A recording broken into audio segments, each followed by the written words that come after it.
Hello, everyone. Hello. Welcome to another episode of Nick Files. I just noticed just a second ago. I don't know if you saw it for yourself, Lois, but just said it looks like we had that connection issue again. That StreamYard had disconnected from Things Network, but fortunately during that countdown, I'm glad I put that countdown up. I was able to get it reconnected, so we should be all set. Everything's running. So just want to give some quick shout outs before I was going to say what I'd like to say. Hello, Nigel. Hey, Hey, Irene. Good. Nigel. Hey, Irene. Now, oh wow, geez, these just showed up today. Oh, Irene, they got another podcast today. That's awesome. Oh, here's That's one pretty cool. chat. Hi guys, so sorry I can't make it tonight. I've only just got home. Oh, bless. Listen, I'm surprised your feet are not on fire. Can I just say full respect to you, my man? Hello, Noreen. Hey, Noreen.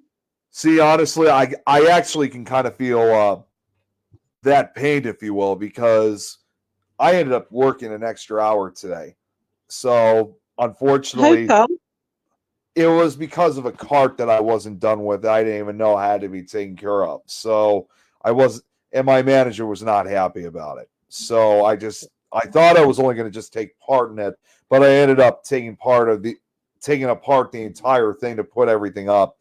So Oh, yeah, God. I may have made some extra pay, but unfortunately, I was losing time that I desperately needed because I made some additions with the slideshow. Um, so when I got home, everything had to go by really quick. I wasn't even able to make my announcement title card like I normally would for Nick Files. So I just thought, you know what, Okay.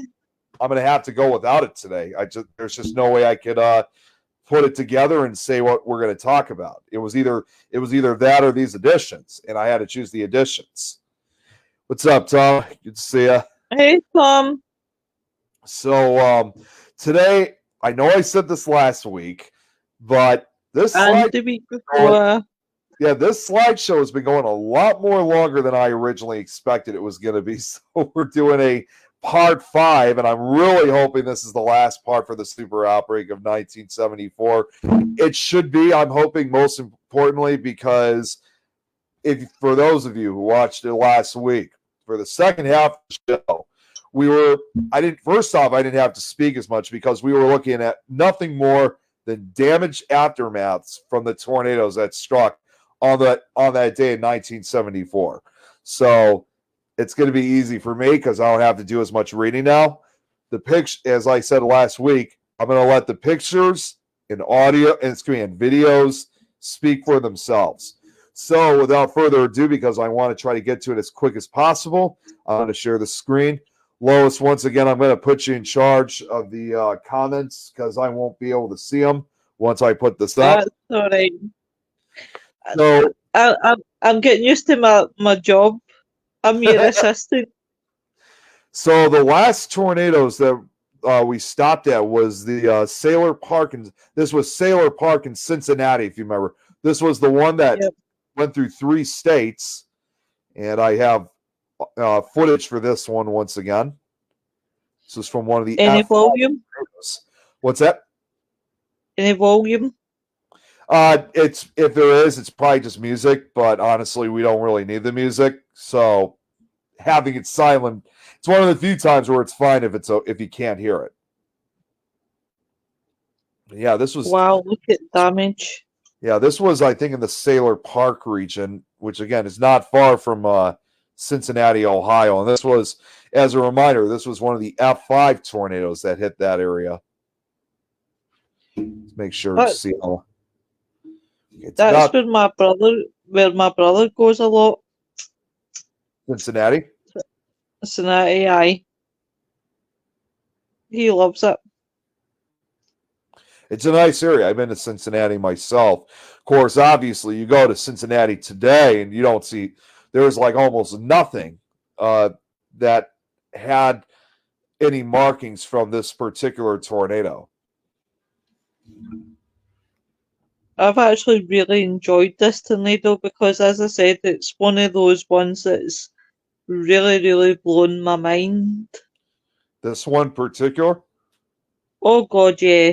I mean, again, as I said, for time before, you know, it's the fact you, that outbreak had so many tornadoes, and you would expect such a death rate, but wow, I'm mind blown by it. I really am. Well, like I said before, last week, 30 of these tornadoes were ranked 4 or 5. No other outbreak before that or since then or any other part of the world has ever come close to this. So this was, who knows? This could have been like a type of event that may occur, once in 1,000 years. You never know.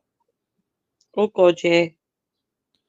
Now I don't know what it is. For some reason the footage looks a little bit clearer now. You could actually kind of see the details. It was kind of grainy in the Wow. beginning. Look at that. Entire houses. I mean, some of them, yeah, those ones are still standing, but they're still heavily damaged. Wow, that one looks like the majority of it is gone. That's why I think to myself, never underestimate an F4 and an F5. Yeah. I don't know if you saw recently, there was actually, this is an unrelated tornado. There was one that just hit 2 days ago in Branson, Missouri, in a golf course area. And there were people Uh-huh. actually standing, like, literally, I mean, based on how far they were actually really close to it. I mean, it looked like to me, I could be wrong. It looked like it could have been, oh man, I would have had to say probably at least about 100 yards away. They were close to it, and there was this big white funnel that was, it didn't go directly toward him, thankfully, but it was close. It was really close to him. Fortunately, it never hit these golfers that were filming it, or where they were taking cover. In fact, it hit no buildings at all. So thankfully, it just hit just hit a field and trees, and that was it. So that told me immediately that it was EF0 on the scale. I'm not Wow, sure look. why this footage is slowing down. I don't know if it's because the whoever uploaded this is just slowing to give more details. I'm not sure.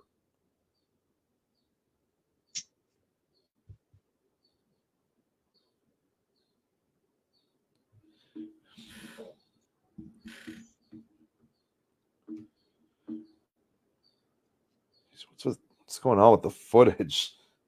I know, I was thinking that myself. I'm gonna fast forward just to see if it goes back to normal speed.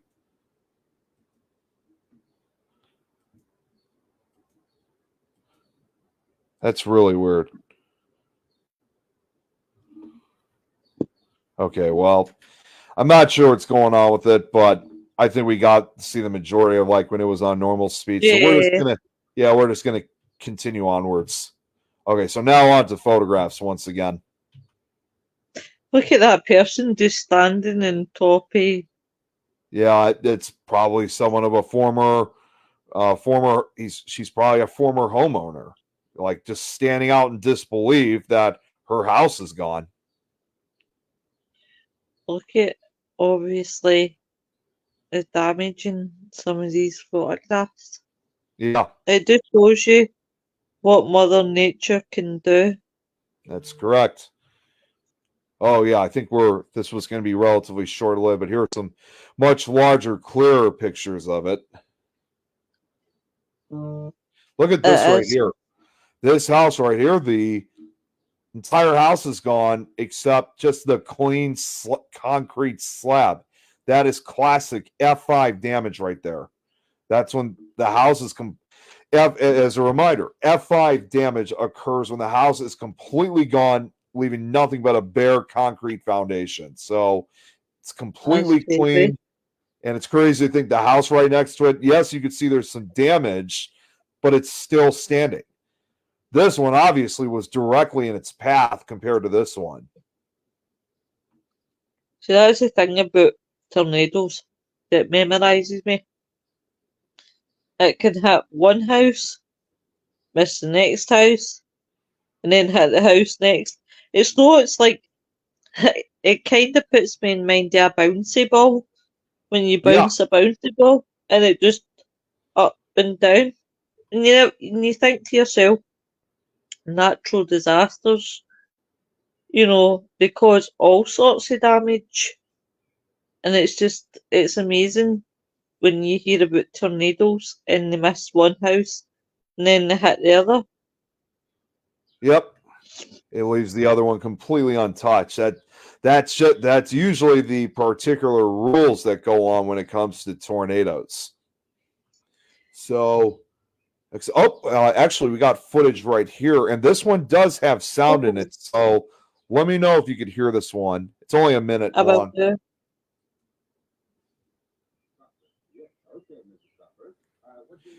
I don't know if you could hear it. Did you hear it? No, it's very, very faint. Like it's Yeah, like I was gonna say you might have to turn your volume up for this one. I don't know what it is with some of these clips. For some reason, some of these are very low to hear. So for those who are watching, if you want to hear this one, you're gonna have to turn the volume up, but then afterwards turn it back down because we're probably gonna be too loud for you guys then. Aye. And that's just my voice. But here is the it's actually news footage. So here, check this out. Okay, Mrs. Butler. What's your name, buddy? Carol, give me 3 numbers here, and you can win the 500. Oh, That was aliens. yeah. Wow. Okay, I guess the Wow. sound was no longer necessary. Jeez. It's probably in the Cincinnati area now. Oh, yeah, I remember this footage. They were carrying the injured. This must be horrible. Yeah, it really is. See, these are probably all survivors who have lost their homes. That's the National Guard trying to keep everything in order. I can Right, so imagine. next, Mansville. There's Joe. Hey, Joe. Hey, what's up, Joe? How you doing? Oh, I thought he was actually on. I'm sorry. No, sorry. I should have made that more clear. Okay. Joe says hi. Okay, so yeah, next up is Mansville. If you remember, this was the one where it was that white funnel from earlier in Mansville, Yeah. Kentucky. Yeah. All right. Frankfurt. Oh, and the most recent picture, this was the one I was trying to get into. This is probably the saddest picture from this tornado. I mean, it's not what you think, but it's still pretty sad. Hey, Richard. It's this poor dog here. I mean, don't worry, the dog is not dead, but you could tell that he's resting on his former home, and it's just sad to look at. That's what breaks my heart. Animals, me, God love them. Yeah, really. They still remember, just like humans, they still remember their former homes. And now you could see he has to be kind of forced to sleep in the rubble of his former house. But this was, again, as a reminder, this was the one that hit Frankfort, Kentucky. This was that mile-plus wide tornado that struck Frankfort. So you can see once again, it has the classic F4 damage to it. The only difference compared to the F5 is that it happens when at least one well-constructed home is completely destroyed, as you can see, like in the downtown area of Frankfurt, where it's nothing but complete damage and rubble. You can obviously tell this was the former library right here. Jeez. It's the fact that I really shouldn't laugh, but I can imagine people that have bought new cars tornadoes hit. Their cars are like about miles away. Yeah. And some of these vehicles are never found. They're just tossed with such speed that they're thrown into adjacent fields. And there's times where these cars are never found. I know this is no relevance, but it's the same as like tsunamis. Yep. Like there's a lot of people who's still missing for the 2011 tsunami. That's correct. that have never been recovered. Because Patricia says hi. Nick. oh, hey, Patricia. Hi, Rita. Rita says hi to both.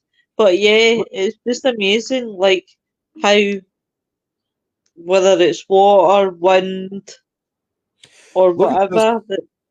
Sorry, honey. I was gonna say, look at this right here, where this house is completely destroyed, and all you got is just a stove, just still standing. And this one, yeah, I mean, like I've always said, tornadoes are also known for creating some of the most bizarre weather behavior. And this car right here looks like one or two are completely thrown into what looks like a ravine, perhaps.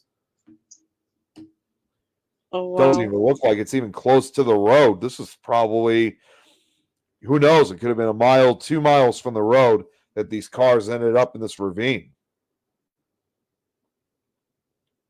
I think what would be scary is if you're driving and the debris, like, I know it's just a film, but it kind of made me think Twister Yeah, when they're driving to put Dorothy in underneath the the tornado, and they've got like an oil tanker oil coming tanks. towards Yeah, them. yeah. That would scare the shit out of me. I must admit, that would. It would be a That death definitely. sentence, like if that really happened. Oh God. So next up, Mason. This is Mason, Ohio. This was after the one that hit Xenia. Look at that. And the street sign still standing. Everything's gone around it. Hi. Lebanon.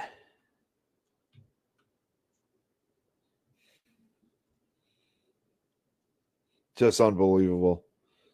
It's really heartbreaking. It is. Cynthiana. Back in Kentucky again. This was the only picture I was able to find of the aftermath from this tornado. I take it that's a farmhouse.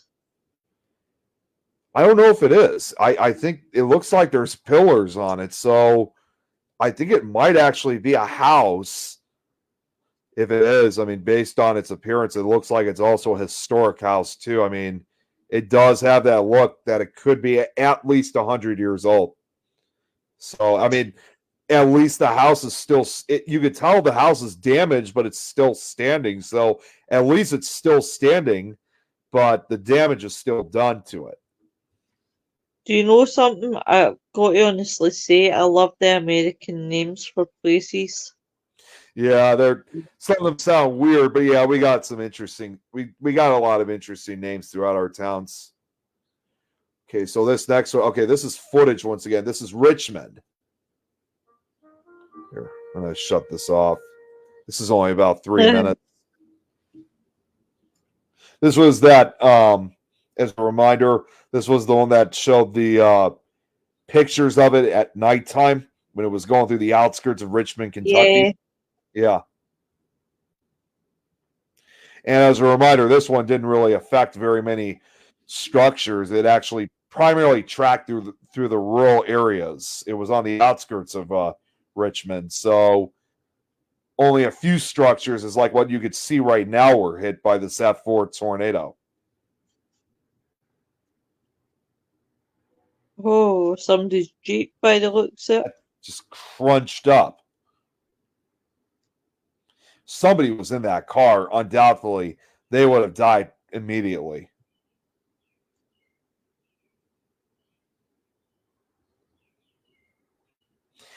You know, I got to say, it's too bad that, these 8, 16, and 35 millimeter cameras back in those days didn't have sound quality to them, because I would have wanted to know what was all being said when this was all going on.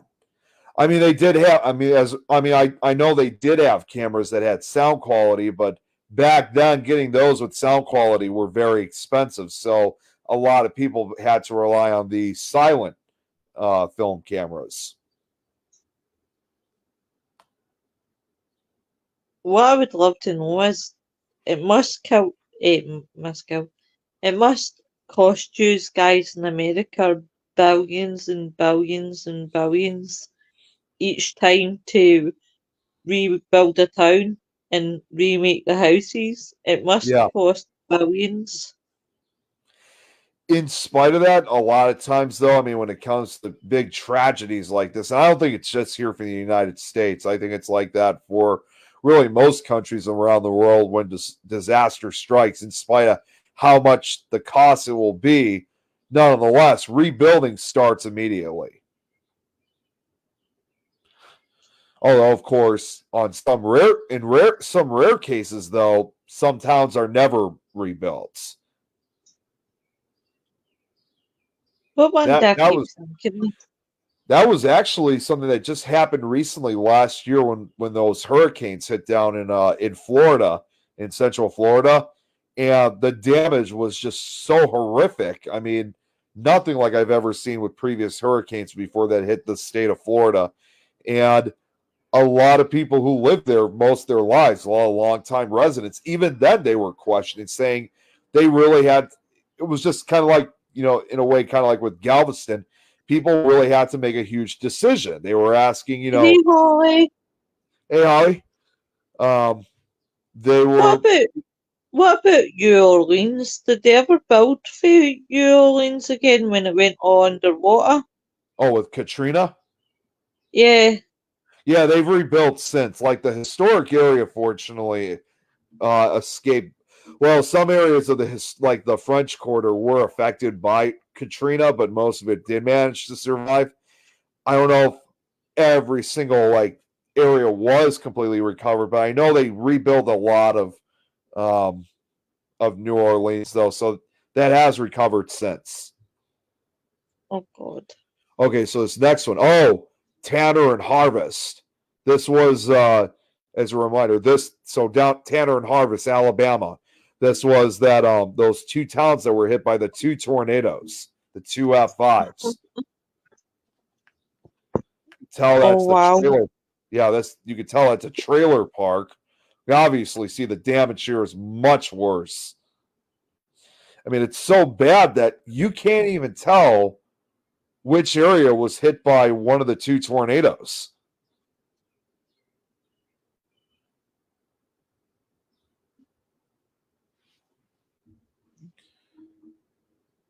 Okay, this is about a 6-minute video, but at least this is one of the few that I was able to get. I was able to find that most of this is being captured from the air, so we can get a really good view of the destruction. Holly says New Orleans is another world. My grass woo. It pretty much is, because the culture and whatnot. It's a very interesting culture they have down in New Orleans. Yeah, I look feel at sorry. that. Wow.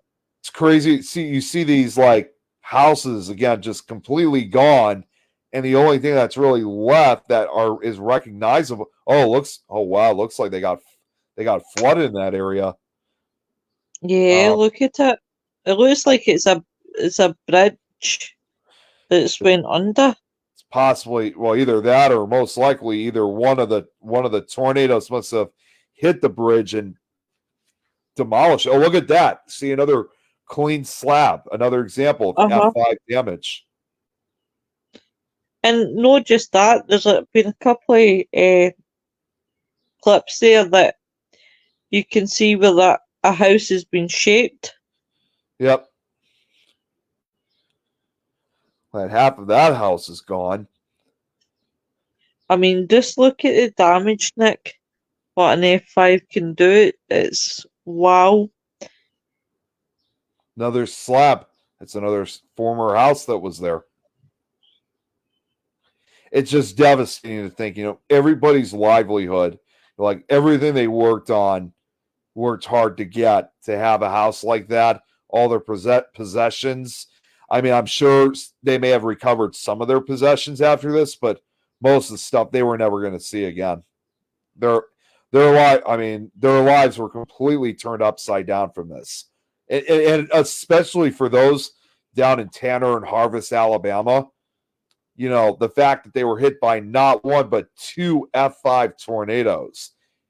I can't imagine what it must have been like for many of these people. It must have been an absolute nightmare for them. I can imagine it would be. I really could.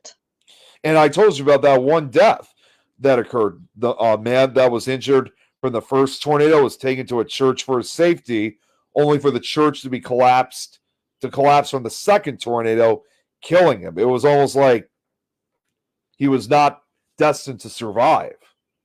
Just horrific. That's what I found. I'm not going to say funny because I don't want people thinking I'm taking the piss, but it's the fact he obviously he came out of one and got killed with the other. Yeah. That car completely turned upside down. So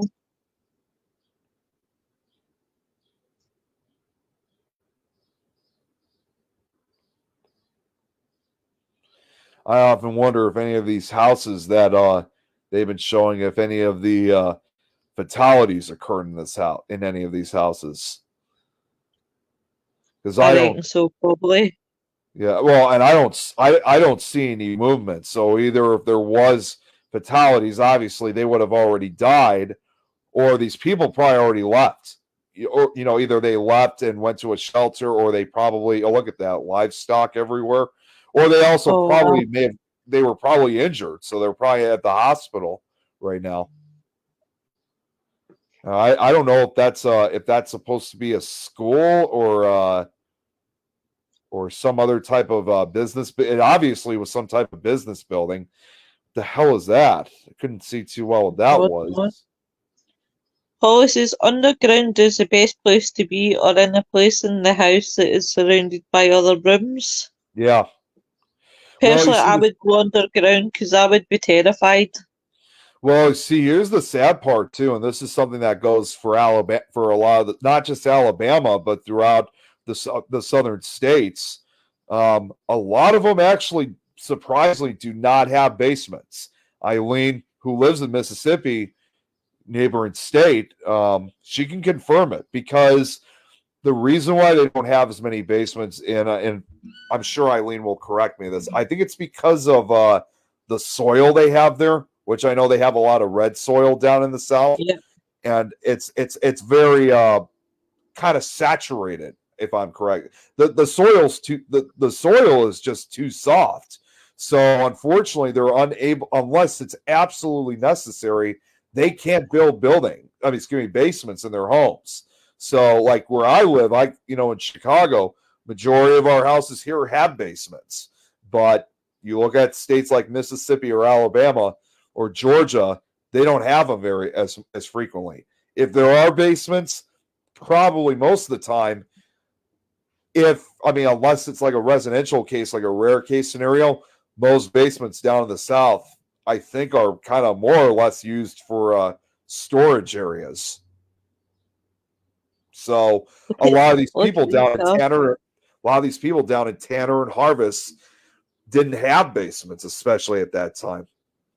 I think that's pretty sad, because where would they have to go to get shelter? Yeah, exactly. Oh, look at this. I've seen this picture before. Is that somebody's bath? This is a bathtub literally embedded into the ground. This one I did remember. This was from the first tornado. That's just insane, where it's just completely embedded into the soil. Wow. Can you imagine? You're sitting there scrubbing your back Yeah. and digging, and then suddenly your bathtub gets lifted and chucked a good few 100 yards. Exactly. This guy going through the wreckage of his house. Only thing left is the shower. And even the shower's filled with debris. Oh. This, I believe, this one right here, I think was from the second tornado.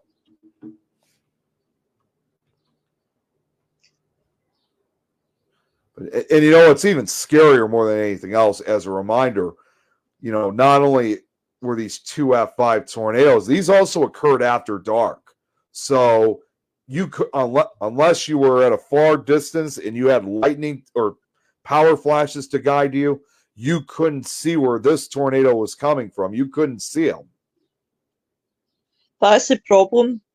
See, the problem you have, right, is Yeah. that if a natural disaster occurs at night, you're totally and utterly screwed because you can't see tornado coming unless, of course, there's lightning that lights up the sky so you can see. Then you've got the problem with tsunamis. You can't obviously see it coming until Well, it's and- took you right out. Well, and even worse, even when lightning is like a contributing factor to help you see a tornado at night, that doesn't always work all the time, or power flashes, because as you know, we talked about with the one that hit Guin, Alabama, that was a mile-wide wedge tornado. So that meant that I wouldn't be surprised. I think I actually remember hearing that eyewitnesses said that not even lightning or power flashes could illuminate the entire tornado at once. It was just simply too wide. I mean, literally, it would have looked just like a rain shaft, or in other words, Yeah. it would have looked just like a giant wall, and that would have been it. You know, you may be looking at what may look like a thundercloud or so, not Yeah. realizing that could be the actual tornado itself. And to make matters That's worse, when it's in the dark, when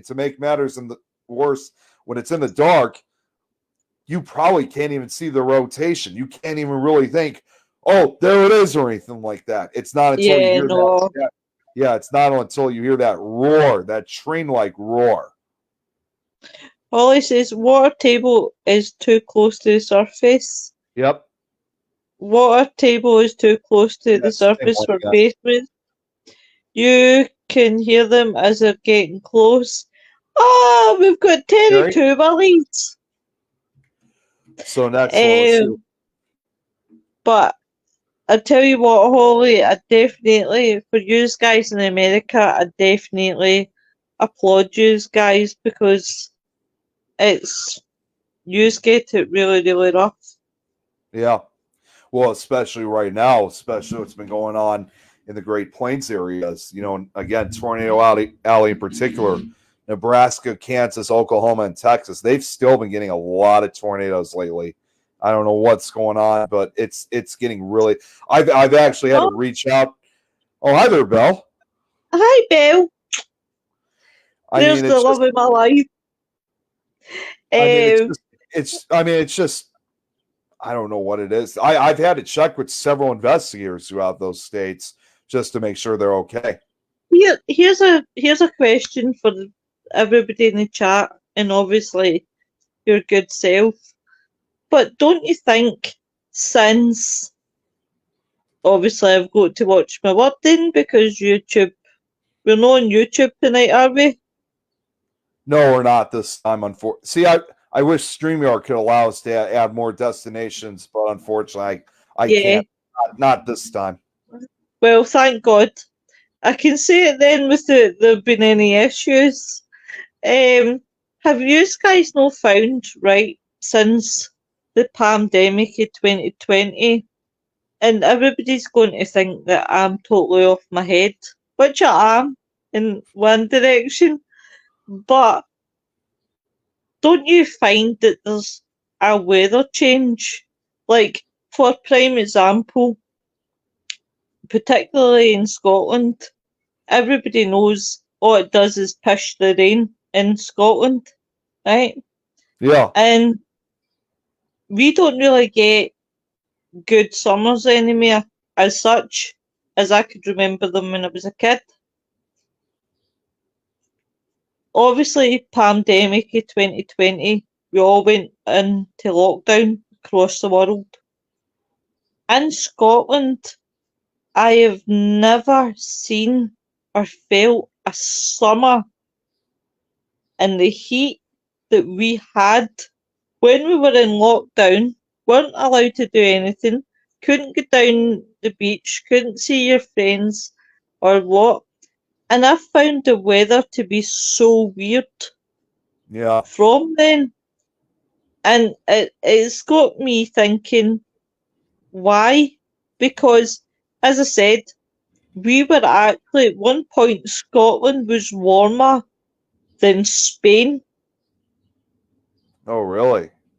At one point, we were actually warmer than Spain. And I think, obviously, Stephen was in Furlong for about 5, 6 months. And even he couldn't believe the weather. And 3 days in a row, I kid you not, guys, I got burnt in a row. 3 days in a row, I get sunburned. Oh, But jeez. Wow. that's because I'm ginger. Wow. But what's your opinion, Nick? Do you think there's been a difference? I know, hypothetically speaking, I know really you will be like, what's the pandemic got to do with the weather? But I really think there has been a serious weather change. I think there has been too. I think there definitely has been, and I know not everyone always believes it, but I still do. I think it definitely has something. I think it definitely has something to do with the change, especially involving global warming. Yeah. That's my personal opinion. Holly says, I still believe the lockdown was overboard, too strict. COVID is real, but damn, I think it's hotter. And she Yeah. was saying the hurricane season until November. It Funny is, enough, Holly. Sorry, funny you go, enough, honey.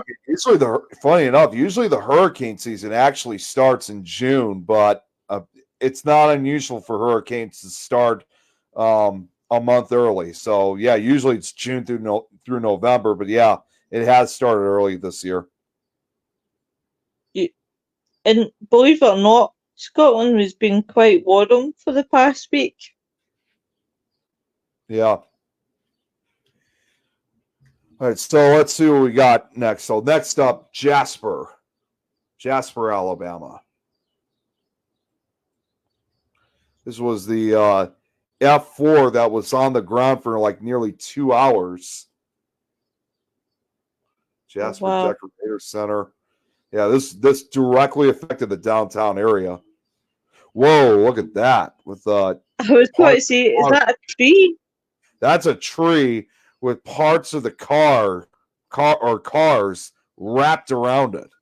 It's like an unrecognizable mess. Oh my You got God. the Jasper Decorator Center right here. I don't know if that says Ball Bros. Might be like a pool table place or whatever. This is City Hall right here. Looks like these Is that building still intact? I don't know. The I top think it row, the third one in. It might be. I'm going to have to look that up later. I don't know exactly. It looks like these right here were former apartment or condos. The Jasper City Hall, I mean, surprisingly, doesn't look too heavily damaged. I mean, there is damage in front of it. Some of the windows might have been blown out. Looks like there was also some damage to the roof.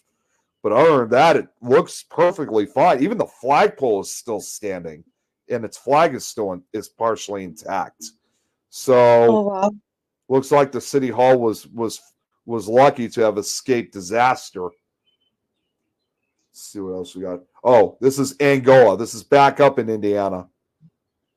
Oh, the only picture I was able to find. Plato. This was a bird's eye view. You can't really see too well of it. I think it was right around here. This was one of the weaker tornadoes. This was only an F1. This was, in fact, I didn't put the information on it, but this was one of the newer tornadoes I recently discovered, Lois. I got the aftermath. I just didn't have enough. I didn't have enough time to put the info for this one. Honestly, Nick, I applaud you because honestly, the amount of tornadoes, I don't know how you've managed to pick off certain ones. I usually stuck to the most famous ones, but then as And this was something that, took years. It was only Yeah. these last couple of years that more stories of the other lesser known tornadoes and pictures that followed started to become known. Okay, Dodson Branch. This is in Tennessee. Now, the majority of the ones that I found in Tennessee, these were newspaper articles that I found. You could see the damage. They're newspapers, but you could still see there's damage pictures from, in this case, the one that struck Dodson Branch. This was another new one I recently discovered. Oh, wow. North Manchester, once again in Indiana. Not much this time, but you could see that there was some damage here off to the left, but it looks like, for the most part, as you can see, it's mainly open country. So this tornado mainly traveled through rural areas. It's just, I'm unfortunately, assuming that must have been a building in It's its either- place. it looks like a building or a farmhouse, because obviously this is rural. This is a rural area, so you could obviously see. On the other hand, again, still following the rules, all these farmhouses are completely spared and completely untouched. You don't even see a part of the pathway onto it. Just looks like wherever the tornado touched down, this farmhouse was unlucky enough to get hit. All right, Cookeville. This is the one in Tennessee from the F4 tornado. Yeah, this one that killed 10 in Putnam. And yeah, you got victims' bodies removed in pickup truck. I don't really show those very frequently, but they were the only pictures I was able to find from Cookeville. Look at that. Once peaceful valley marred with rubble. Oh my God. And again, a news headline saying tornado, 10 killed, 51 injured. Yep. Bluffton. This is I think this is the last one I have from Indiana. Looks like once again, this was another weak one. And looks like this time, no farmhouses or buildings that are hit at all. So it looks like it just only affected just the field. Didn't hit anything. All right, what's next? This is Decatur. I think this was Decatur. Yeah, Decatur, Tennessee. I know I had. No, I'm sorry. I take that back. This was Decatur, Indiana. Okay, because I said before there was another Decatur. That was the one in Illinois. This one, I believe, is in Indiana. Yeah, this was in Indiana again. Again, another brief one. Looked like it didn't hit anything at all this time. So anyone that lived in the Decatur area were lucky. It does it. It looks. Wow. Moodyville. This is the only one I was able to find. This was the one that went through Moodyville, Tennessee, and crossed into Kentucky. Do you know I'm laughing at the name? If you tell Stephen Moodyville, he'll probably tell you I own it or something. Oh.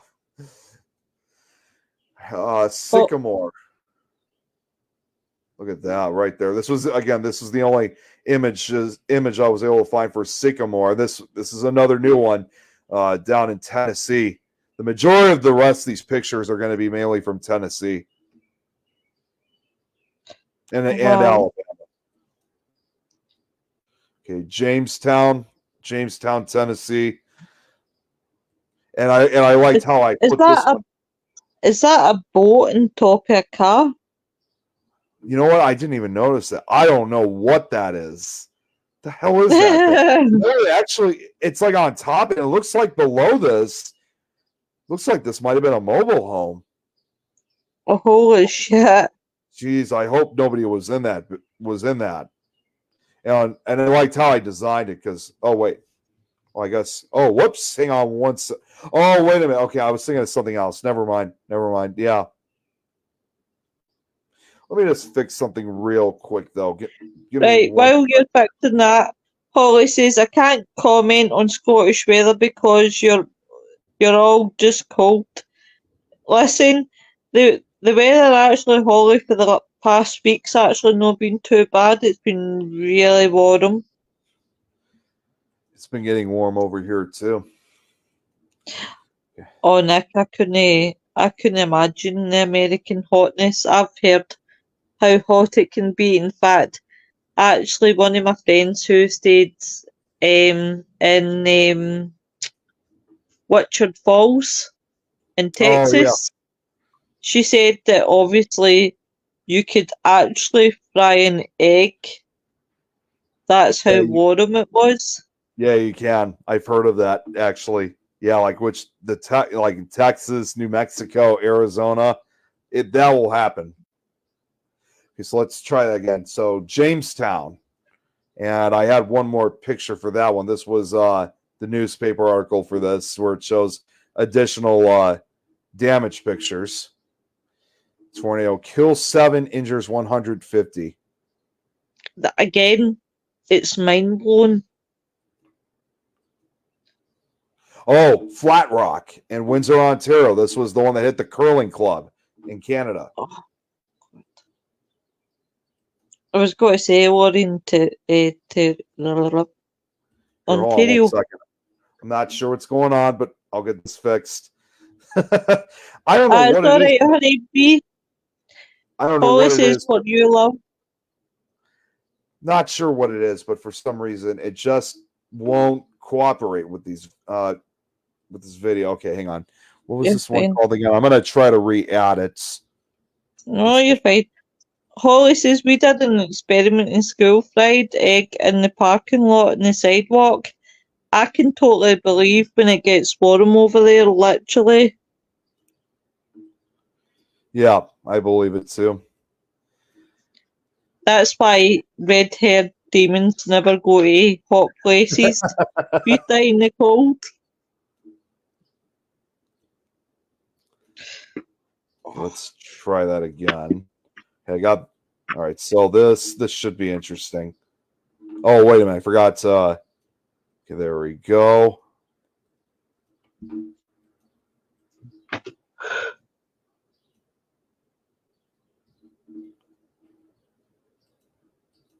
That's why I tell you to come in the winter. A winter over in America. I've Is seen that the snow. is that what Holly's saying? Yeah, that's what Holly's saying. Okay, now here we go. Now it's working. Okay, let's Cool. Let's try that. go. Let's try that again. Third time lucky.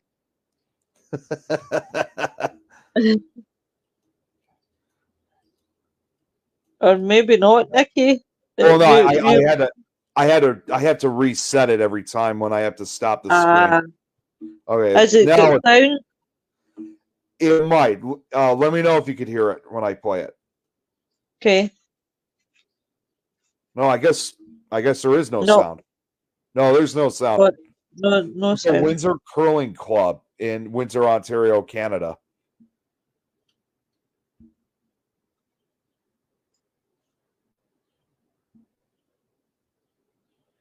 You know what? I just noticed something immediately throughout this footage. I don't know if you could see it yourself. I could see already there's one more freak of nature that's taking place right now. Did you see what it was? I want to say a tsunami, but I'm not 100% No. sure. No, definitely not a tsunami. It was snowing. Snowing? Yeah, it was snowing right Snowing. up. Yeah, it snowed, which usually brings further misery to an already ravaged landscape. And it wasn't just Windsor, Ontario. A lot of areas that were affected by the super outbreak, a day or two after the outbreak, it began to snow, which just adds further misery. Holly says, what do I think? What do you mean, honey? And the other thing, too, is that, think about it. When it's snowing, not only is it adding further misery, the fact that the temperatures have dropped. I mean, I think you just saw a minute or so ago. A lot of these people now are like in heavy coats. You could tell that they're cold. Yeah. Look at that. Looks like there's already ice already developing on the surface. I was going to say that looks like black ice. Yeah. Oh, I guess that was it.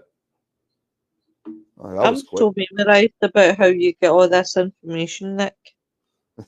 I couldn't believe I found it myself. Here's more detailed photos of the Windsor Curling Club. These are people who are obviously concerned about what they went through. These are rare pictures because before then, I could never find any photos from the one that hit Windsor, Ontario, and Flat Rock, Michigan. Just incredible pictures, though.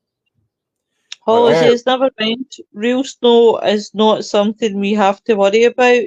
These are lucky. Oh, this is here's that one I was just telling you about. Here's Gwen. This was the one that No sound. No sound either. This was the one that Right. struck late at night in Gwen, Alabama. This was the last F5 tornado from the outbreak. This is only a 2-minute clip.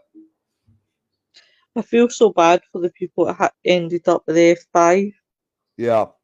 Well, this was also this was definitely, as I mentioned last week, this was the most violent tornado of the outbreak. I mean, some people have even said the one that hit Gwen was probably more violent than the one that hit Xenia.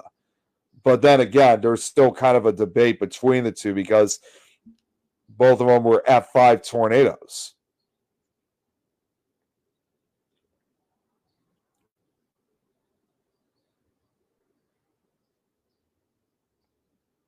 It's interesting. This one has, even though this has no sound, it has zoom in capability. See, that's what I love about these. Yeah, a lot of that's the other thing too. Not only did you have home movie cameras that didn't have sound, a lot of them didn't have zooming capabilities either.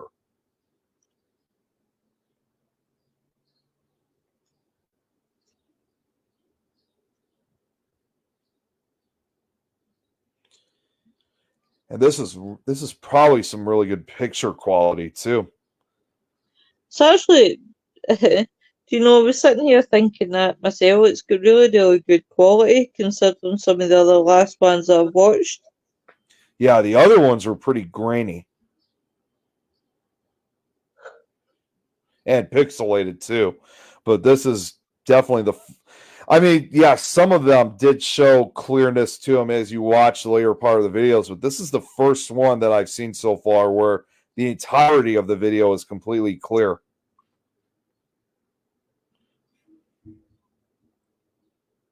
Okay, we're just about to end this one. This has been pretty cool looking at the pictures and seeing the videos. Wow, look at that right here. Check that out.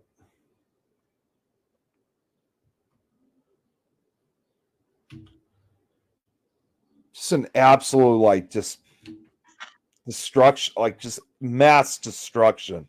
And this was the one that killed almost 30 people. It's so sad. So sad really when you look at these pictures. Because these are just not people's homes. These are people that could probably live in these houses 20, 30, 40 years, brought their kids up in, got all the memories, and just go. Yeah, well, look at this picture right here. A guy sitting in his house. It's just complete. I don't even have to really say damage. It's pretty much destroyed. Everything is just gone except for the walls. And he's just sitting there. Probably that chair is probably the only possession he has left. Oh, hello, Gary. Mr. Fields. Oh, Gary. What's up, Gary? Hey, Gary. All right. Oh, next one. There's footage to this one, too. Huntsville. The last big twister has ripped through Redstone Arsenal, leveled a trailer village. Come on. I know this. Oh, there's sound of this one, too, but it's going to mute it. That's weird. It cheese and music?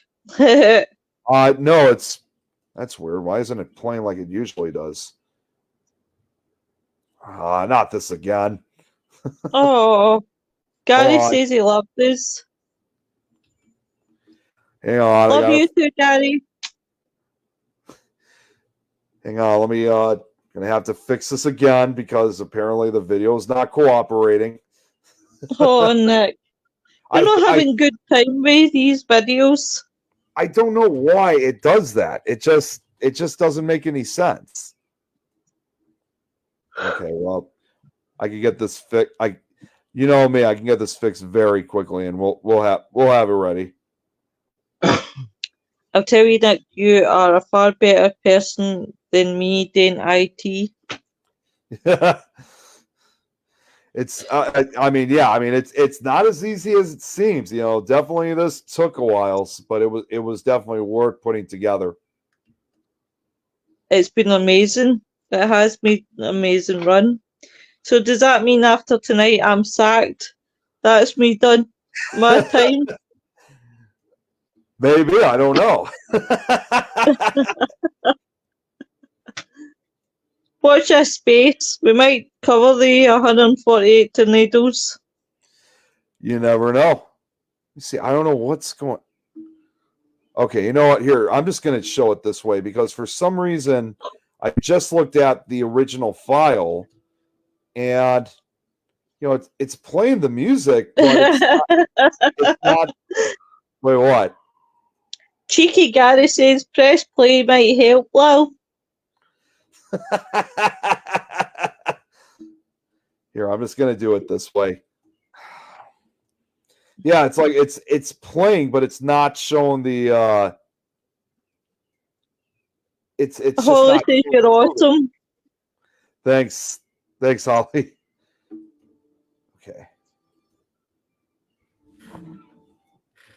Okay, so let's just go through this way. And, Again, I could say.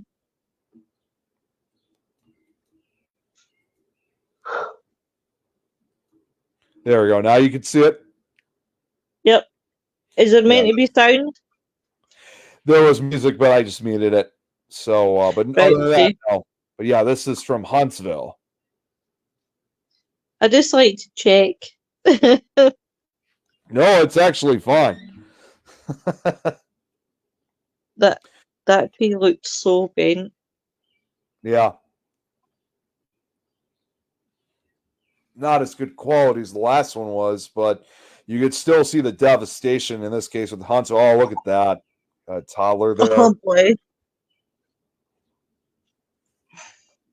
To think now that kid, he's probably like in his he's got to be at least in his 50s today if he's still alive. At least you're not in your usual war cry that you're too young. Yeah. Look at that. It's horrible. Yeah, this was the one that formed from the same one that that from the Guin tornado. This was from the same storm.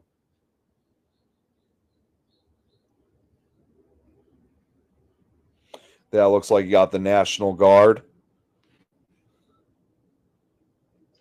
Oh, Gary says, in USA, do they have funds set aside for the mega loads it costs to rebuild, or just government money printed off?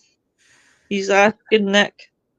They have I know they have a type of fund. I'm not sure really how it works anymore. It's kind of hard to say. I know the government does sometimes assist. I don't know. It's kind of that's a really good question though. I have to admit. I wish I had a better way to answer that one. Okay, That's what I've always been curious about, the amount of times you've got to rebuild. Yeah. Okay, so I got another piece of footage here of Huntsville, which once again is. Oh, wait. Nope, it's frozen again. So guess what? We're gonna have to show it the other way I just did. Okay, yeah, which I fortunately have right here, so it's not gonna be a major issue. So let me just get it to play, and I'll share it, and we'll be ready to go. Actually, Gary, see your comment? I had to double look at it. I won't say what I was thinking. Gary said, can't keep finding 400 million EXE out of the blue. Like. Okay, so Here's the media player. Once again, there's no sound in this one. This is also better quality too. Just 3 minutes. There we go.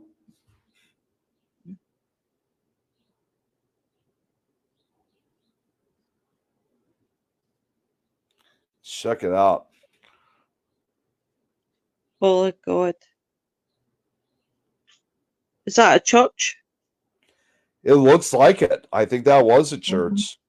I mean, and that's not surprising. I mean, after all, in the end, being in the South, this is the Bible Belt. So there's certainly, I'm sure, multiple churches were hit by. Is that Cadillacs? That might be. See, I wish Joe was here so we could identify him. I'm not much of a car person, so he would know this better than I would. Near them, I just seen a sign that made me think. Holly says your government should declare a state of an emergency in the state, and FRDs come in federal. And then Gary says, after impact, do people loot, or are people respectful in the neighbourhood, or depends on areas? Kind of depends, I would probably say. That's my honest answer. I must admit, Look at that. Look at the roof. It's like it was just like about to collapse. Did you see that? Oh, I did, honey, I did. I must admit, if I thought my neighbour had a bigger TV and it was intact, I would look. Yeah. But yeah. Look at that. They're trying to restore power to the city. That must be horrible when... So what happens, like, with you guys? How long does it take to get, like, electricity and power again after the tornado? Usually it takes a few days. It takes a few days, but depending on, like, it also depends on the severity. Like, if power lines were like, if power lines were just severed and just cut apart and there was not very much damage to them, they could probably get the power back on in just a few days, maybe even a few hours, provided that, of course, it's safe to do so. But if it's like power lines completely knocked down or completely ripped out of the ground or something like that, that obviously would take several days before power could be restored. Holly says it depends where you are. Yeah. Gary says people must just cry their eyes out in disbelief. Yeah, which I'm actually going to show something like, because I told you I also had a short film that I'd like to show that kind of demonstrates that, and it does have sound. I'll show that, of course. I'm going to try to show that for the last 20 minutes of the show. So I'll show that before we get to the end of the show tonight. So I'm going to stop the screen here. I'm going to see. I think there might be one more video, but this time I'm going to check to make sure. Oh, wait a minute. You know what? Actually, on second thought, we're going to skip over this one because it's. Oh, wait a minute. Holly says it's horrible to see the devastation in people and know your neighbours have lost everything.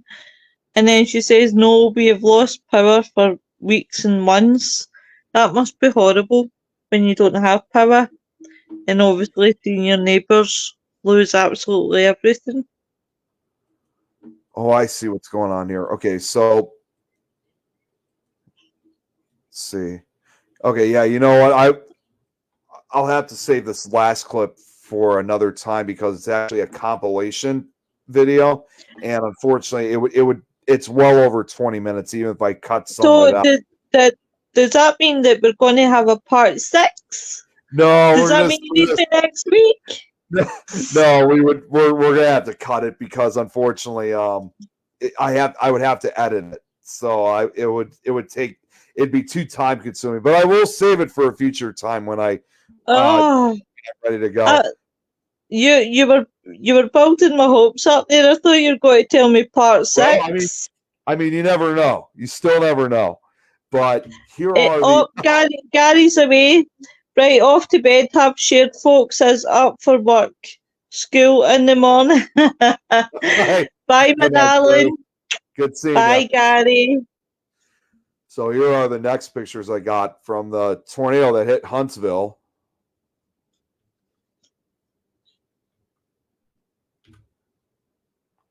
Well, check that out. And it's not, that's the other thing too. Not everybody's going to restore power. They're also getting debris off some of these tree branches and telephone poles. Mhm. So, just out of curiosity, Nick, see the two gentlemen. Are they actually standing in power lines, or am I just seeing it wrong? No, they're in these. I don't know what you call them, but these are often used for them to go up when it comes to, because obviously it's a safer way to climb up to the power lines because they're practically linemen, and being a lineman for the most part is an incredibly dangerous job because being a lineman, you're easily vulnerable, to live power lines, and you can get shocked, very quickly if you're not doing things the right way. That could certainly lead to serious injury or even death. So these things that they're on, I don't know exactly what they're called. They're obviously on cranes, but it's a safer way to approach live power lines so they don't get electrocuted themselves. Or another thing too is that it's just also additional safety for them. Even if the power lines are off, they need to have something to keep themselves up in the air, but in a safe way so they don't fall off themselves. Holly says no air conditioner. Oh, that must be hard, Holly. And Gary says top folks. Take care, Gary. Look at this right here. You can see, looks like this is a shopping center or something, where it's, again, following the rules again. The shopping center was hit, but all the cars in the parking lot are still there. Like, you don't even see. That's crazy. You don't even see a piece of debris on the street. Like, it's like nothing ever affected them. But in the background, this grocery store or whatever it was completely hit. And then here, obviously, this is a church right here. Majority of the church is completely fine, except for part of the tower, where parts of the roof of it was torn off. It's crazy. It's just nuts how tornadoes work and how they destroy buildings but leave some things. And I wonder, what makes me wonder is when a tornado hits a building and it only breaks so much, it makes me wonder what the material is that's holding the rest down. Yeah. Look at this. There's even a boat that was thrown. I mean, that's actually similar with a similar outbreak like that. I mean, when tornadoes basically are hitting, I mean, people have often reported like there's cars, there's boats. I mean, think about it. Huntsville, they're nowhere near water. That's near northern Alabama. Well, somebody wanted a boat. They got a free boat with a tornado. Yeah. The U-Haul truck completely turned to its side. Then look at, again, here's another classic example. These houses were hit, but the houses right here are totally fine other than some debris in their yards. And then it looks like this house, I could be wrong, looks like it was almost as if it was thrown into the woods. It definitely does. I think this might be the last slide for Huntsville. I think so. And see that? See this piece of plywood or whatever it is just impaled into the side of the house. That just goes to show. That goes to show exactly how fast the winds were going. That meant that a piece of debris like this was thrown at a very high velocity.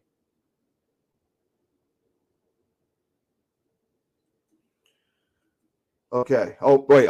Oh, no, this must be the last one because there's not as many pictures. Yeah, this is all F3 damage right here. It doesn't look too bad when you look at it for an F3.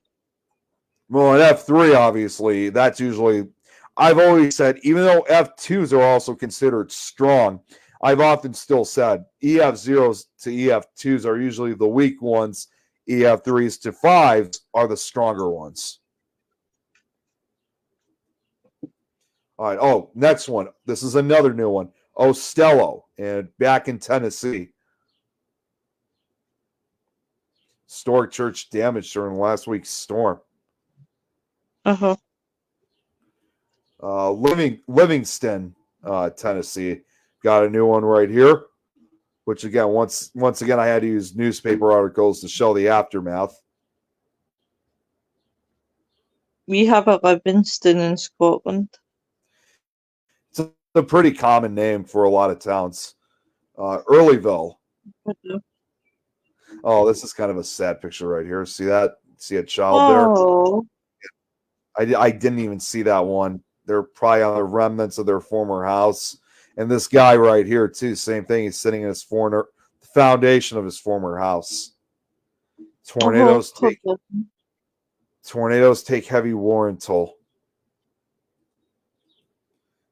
Pleasant Hill.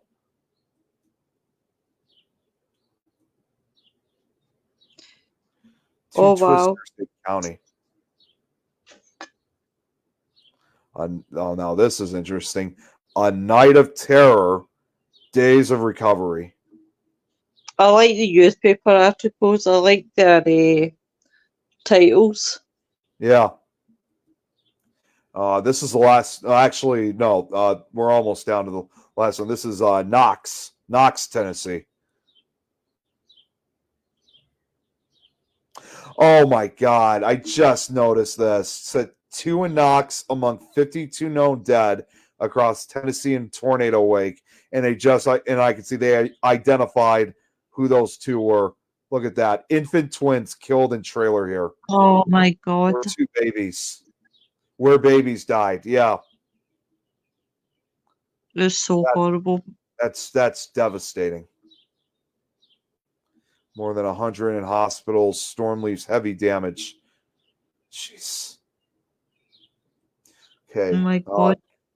This here is Shady Spring in West Virginia.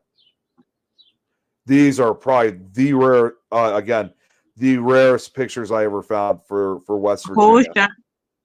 Oh, the first picture to the bottom, to your left-hand side, that house looks like it's not been touched at all. It does. It looks abandoned. It really does. Okay, let's see. Oh, this is I remember I talked about this. Oh, that's the Beckley Motel. The roof ripped off. Victim of high winds, grimaces at damaged home. So yeah, this was up in West Virginia. Let's see. Oh, Saltville. This was the last tornado that struck Tennessee before it crossed into Virginia. So is that a mobile home in its side? I think that's I think that's a mobile home. Okay. Oh, Meadow Bridge.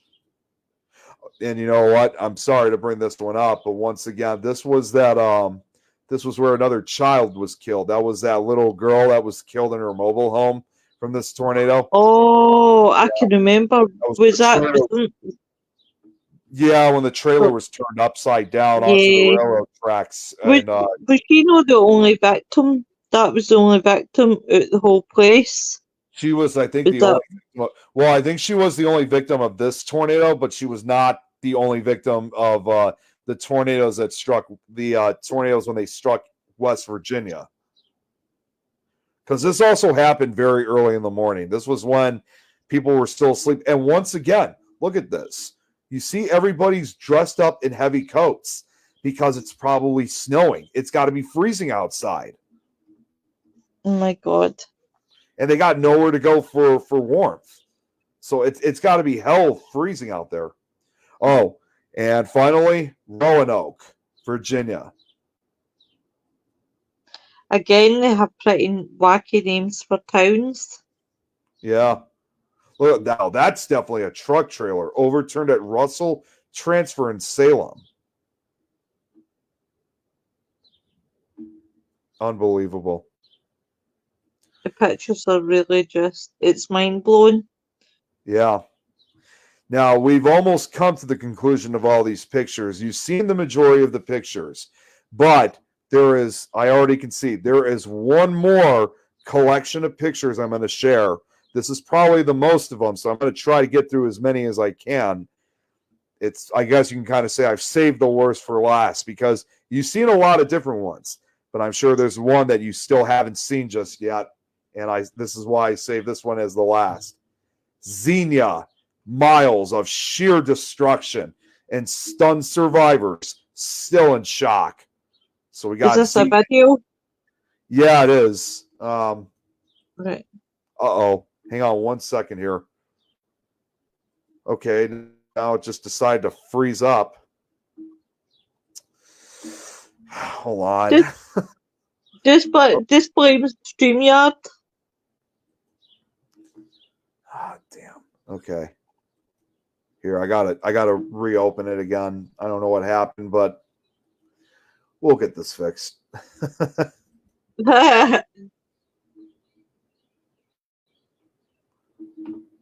Okay, we got it back. You know what? As I'm going back to this, I'm also going to check to make sure that the video is working this time because we've been having. Okay, now it is. So shouldn't have an issue this time. Okay, so I'm going to stop the screen for a second and then let's do this again. And there we go. Okay. I don't know if there's there's no sound in this one either.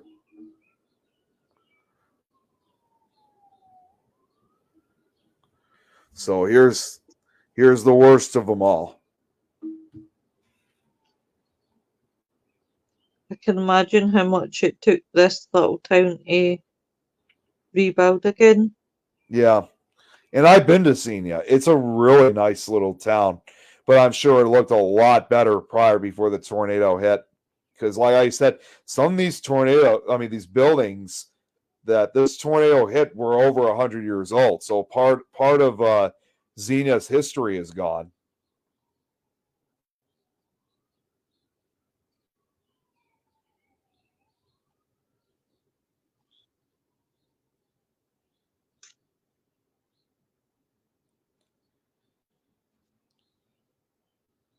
Wow, just look at the destruction. Yeah. I can understand why you thought that was the worst. Well, and here's the other thing, and I'm going to point this out as we get to the end of the slide. Yeah. A lot of people and experts said that the destruction for Xenia was just so devastating that it was actually one of the few times that they were almost tempted to actually give an F6 rating. An F6? Yeah, they were almost tempted because it was just so devastating. However, the answer some people even asked, could the Xenia tornado jumped up the F scale to reach F6 status? The answer turns out is no. Estimated damage was in the F5 range. And since then, and before that too, there has never been an F6 tornado. Well, that's what I was just going to say. If this was just one of the very, very rare occasions, you can't really name an F6 tornado because there's nothing really to back it up in history to say that there's been a tornado quite like this one. Yeah. Well, and the other thing too that needs to be pointed out is truth is F5 tornadoes are rare. They are marked for less than 0.1% of all tornadoes throughout the United States.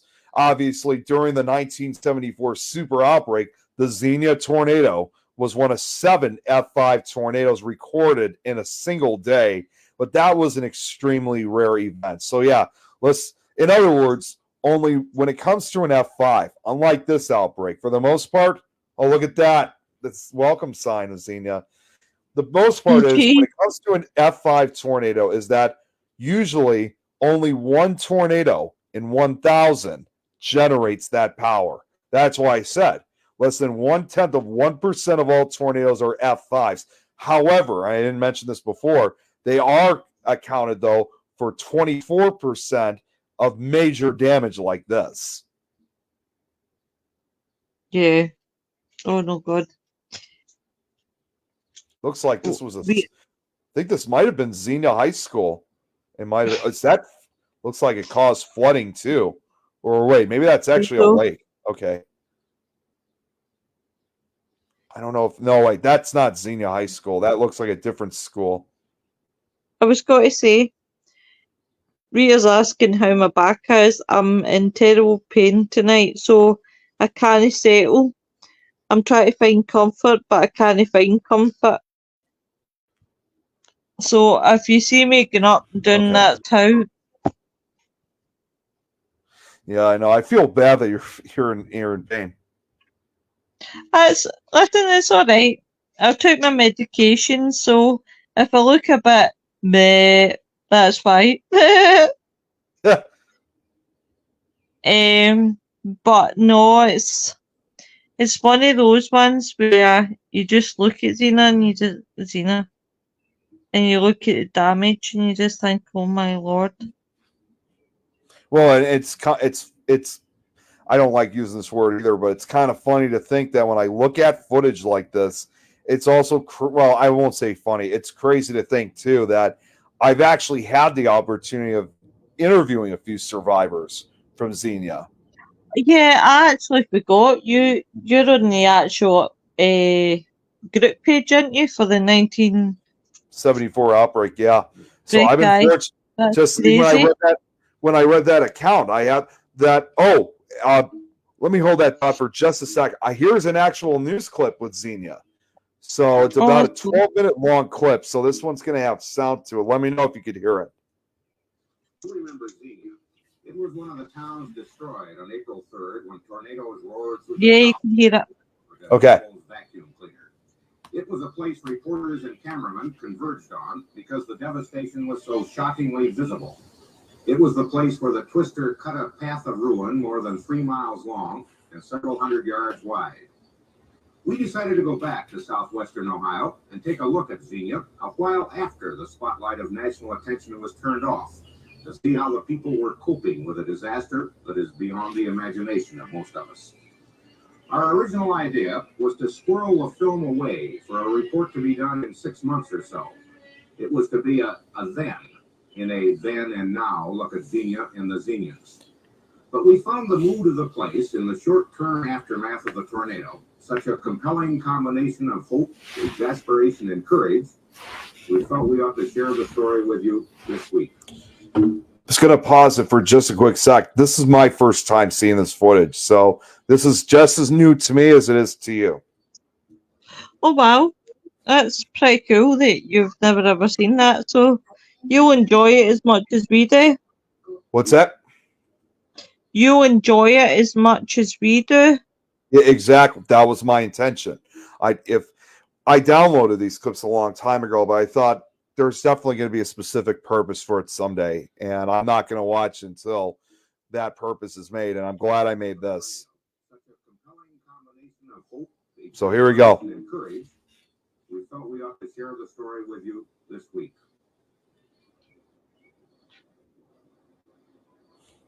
I had been at work. I came home, drove up on the other side of the high school, and looked at where the house used to be, and I just started to bawl. We got a home for sale. Would you want to buy it? That paid for it. Completely. No mortgage, no nothing. Jeez. It's a little bit unreal still, you know, as you look around. Oh my lord. Out here, kind of, I don't know, humbling experience. As He's actually pretty calm for losing his house. That Mother Nature can interpose herself in 20 seconds and turn the world upside down. I don't mind working, but when you don't see nothing in the future for your work, it's bad. But like I told my wife, I say it's I always work for things I want, but now I don't know which way to turn. Just scared. I'm thankful that we're still alive because some of my friends, they got hurt and someone got killed. That's quite good that the kids are so grateful Oh, for just being alive. That in a town of it's the Oh my God. funerals. It's the funerals of the victims. Jesus Christ. David Graham, who had huddled together with their family in the basement of their rented home as the tornado approached, it was a monstrous tragedy. The tornado's 300-mile-per-hour winds ripped their home apart, and when it was over, 3 of their 4 children lay dead. Oh, jeez. Age 8, Billy Oh Lee, my Lord. Sherry Sue, 4. They're kids. The next day, the Graham family begins to search for a place to live. They seek help from HUD, the U.S. Department of Housing and Urban Development, which has so far found temporary homes for 624 Xenian families. David Graham goes with his brother-in-law, whose home was also destroyed.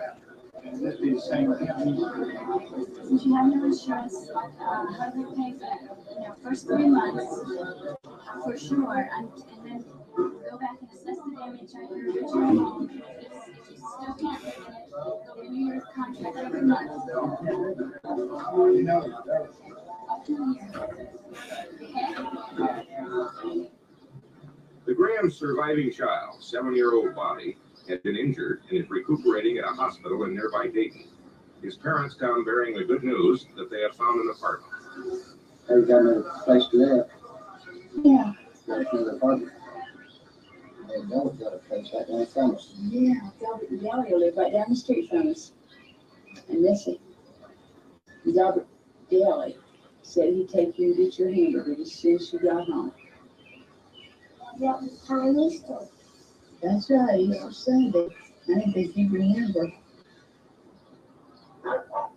By comparison, Joseph Lewis and most Xenians were lucky. Their losses were confined to major property damage. It has left them stunned, but not defeated. I know that I had a pretty nice house there that exists no longer, but, we're so it could have been a lot worse. And the fact that my family's okay kind of negates that. But I can repair those bricks and clean this land off and all of that. I think we're going to be. I totally love this man's positivity. He's being very optimistic, and that's not something you see very frequently. A lot of people are just devastated. Insurance companies have set up Definitely. offices all around Xenia to settle claims, but some tornado victims are finding they were underinsured. Mr. Lewis may be an exception. House is definitely total. He's got the 41,000 coverage, which can pay you any time that you would want to accept it. Some people have different kinds of experiences. Mr. Lewis refers to the complaints of some Xenians who say they have been pressured into making quick low settlements by unscrupulous insurance adjusters. State consumer affairs officials are moving to protect citizens against possible frauds by shady contractors, used car and credit furniture salesmen. The story of the tornado has been duly reported in the Daily Gazette, a Xenia institution for 100 years. Like most businesses in town, it's been hard hit. 50% of its advertisers are wiped out, and these boys can't deliver their newspapers along routes that have disappeared into rubble. Editor Jack Jordan. We're concerned about the emotional letdown. We're beginning to surface with some petty hostilities here and there, but if enough of us can hang on, and I think we can, we'll get this thing turned around and provide some opportunities that could turn such a devastating thing as this back into something we might look back on as having maybe an awful lot of good. Everybody's awful helpful. Everybody but the Red Cross. When you've been on your own as long as They are hate to move in on someone. bothering with.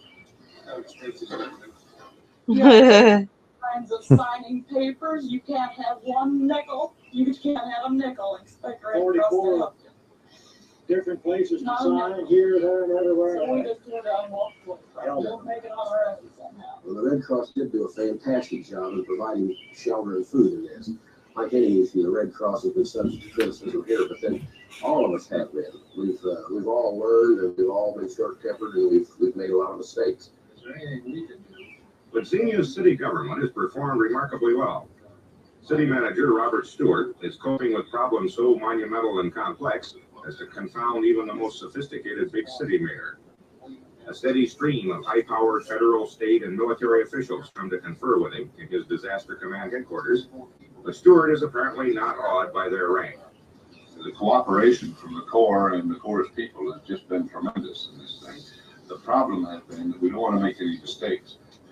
We've tried to express to the state adjutant general's office that once this demolition starts taking place, we'll need adequate people to blockade areas and this kind of thing. They're saying, well, don't even ask us until you've exhausted all these other remedies. In an attempt to simplify the disaster relief effort, the federal government has set up this center with all its agencies represented at one location. But for at least one couple, Mr. and Mrs. Robert Claus, still disturbed by the trauma of losing their home, dealing with even a sympathetic bureaucracy is an exasperating experience. We have been to HUD. There's nothing that we can find out simply because we have a little bit of insurance. Our property cannot be totally replaced with the amount of insurance that we have. There's no living allowance because we could raise up enough money to get our down payment onto this rental property. It's just a complete runaround circle. U.S. Congressman Clarence Brown has set up a trailer in the center of town, manned this day by his administrative aide. I'm not old enough for Social Security, too damned old for birth control pills. I'm of the wrong color. There's no place for me to live. She's getting it tame tight. All I get is pieces of paper to run someplace else. Where are you living now? I'm living in Miamisburg under our own will. We got out and hunted the place. We had no car. We had to go where he could work. We're without a job. I am. Because it was right down the street there. The house was down over there, and that's all gone. This is a lot of baloney. Okay, can you let me talk a little? Yes, it's your turn. I wouldn't want to take a broken pay home to her. She would tip me. That's your problem. Yes. And they're handling them as fast as they can. As long as you sign that original form of your loss, your demands, and your needs, I feel sure by sometime midweek, whether it's a trailer you need, what it's need, you're going to be taken care of. No, they tell us that they are sorry, but they don't think we will be eligible. The congressman's office discovered that Mrs. Claus had a valid grievance. HUD apologized and agreed the Claus were eligible for up to a year's rent allowance. They blamed the mix-up on inadequately trained local personnel.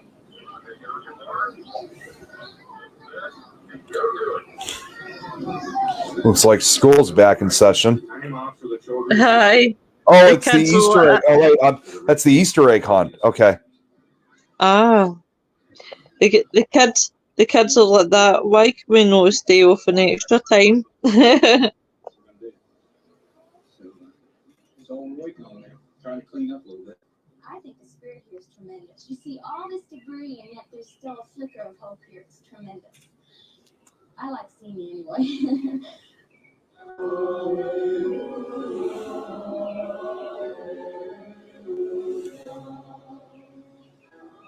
There were 40 churches in Xenia. 6 have been totally destroyed, many others damaged. Oh.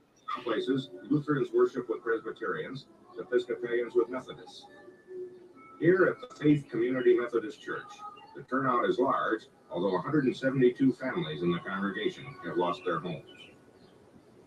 And I think this year, more than at any other time in the history of our city, we really have an opportunity of discovering what the Easter message is all about. We have the opportunity of not only hearing about the resurrection, but we have the opportunity of actually participating in and experiencing the resurrection ourselves as a community. The men on the Emmaus Road had a long walk home, and we do too. They had seen everything about Jesus, but they almost missed the meaning of the resurrected Christ.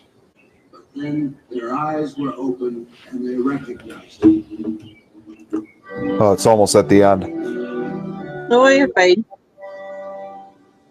Do you know what it teaches you though? That no matter in these situations, people never ever lose their faith. Yeah. Even during something like that. It's starting the rebuilding process. And it's good that these big communities stick together, because you never see it these days. Yep. We need to stick together like that. We shall return. Wow, that was quite a powerful clip. That was really a really powerful one. That was the only one I was able to find really of news. I think this might be one other one. This is only 34 seconds, so let's play it. I guess there's no sound. Oh, wait. Actually, wait, there is sound. You got to turn it up again. Legislation signed by the president is designed to help victims of disasters like the tornadoes that struck Xenia, Ohio. 35 people were killed when the twister hit the town of 25,000 and half of Xenia was destroyed. In 2 days, the worst tornadoes in 49 years swept across a corridor from Georgia to Ontario. Later in April, broad areas along the Mississippi. Whoa. Jesus, look at the ones that are so underwater. This is something else, actually. This is not from Xenia. I was going to say, is that New Orleans? No, I don't know what it here, I'm going to play it so I can hear it. But they said it was from the Mississippi River, actually. So let's see where it's at. Later in April, broad areas along the Mississippi River were flooded. That's the Mississippi River. Under the amended Holy Jesus. money for rebuilding will be more easily obtained. This is Doug Ramsey reporting. Jeez. Seems like April of 1974 was a rough month. Oh, we got another one here. Okay, this is only 3.5 minutes. Oh, this is just home movie footage again. I think I only got about maybe two more clips after this one, and then we'll get to the photographs. This looks like this was shot the way how I see it. It looks like this footage was probably shot shortly after the tornado, because I could see, you saw at the very beginning it was raining. So this might have happened really not long after the tornado itself. This might have been actually on April 3rd. Holly says you stop slipping and sliding, or don't. My left leg the best. Rita says it's okay, I know how you feel. Thank you, honey. And Holly says those coffins, when obviously we see the coffins, I know exactly what that Holly's talking about. Yeah, those coffins they were showing, those were kids. Do you know this has been quite an emotional one tonight? It has been. That's why I say, I mean, all of them that I've shown you are quite emotional. But Xenia, this is the reason why I saved this one for last. Xenia was quite emotional. It really is. Nobody has ever forgotten what happened on that day in 1974. And like I said, when I had the opportunity of actually interviewing some of the survivors when we were actually in Xenia, surprisingly, I mean, it wasn't emotional for them, but nonetheless, like I said before, they remembered that day like it was yesterday. Like, oh God, yeah. I mean, back then they were like in their back then these two individuals I interviewed were in their 20s. You know, so they were kind of they were basically college age kids. Now this was back in 2016 when I interviewed them, but now they were in their late 60s, early 70s, and they're even though they were older, they're no part of the memory of this tornado had ever disappeared. So that goes to show that the memory of the tornado could not be erased. And even after when all the survivors have passed away and are gone, it will still be unforgotten. I mean, it's just really hard to believe, you know, how devastated this town was, and just a little over 34 people were killed. I mean, it wasn't really just about the tornado itself, but of course, like I said, after interviewing survivors myself and what you saw in the video and other documentaries in which they've interviewed survivors of Xenia, nonetheless, whether they were kids, teens, or young adults back then, they were definitely they were scarred for life of their ordeal, what they went through. I don't think any disaster, whether it's natural, whether it's man-made, whether whatever it is, I think that will be in people's memory for the rest of their days. And I Yeah, really, really feel for them. And with you guys, maybe it's because you are used to it, yeah, but I can imagine how hard it must be to rebuild and then suddenly you're having to rebuild again. yeah, Oh, yeah. it's just devastating. I had another video, but apparently that one's not playing. Let's see.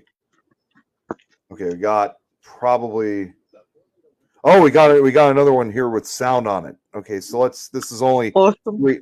This is only 3.5 minutes. Might have to turn this one up again.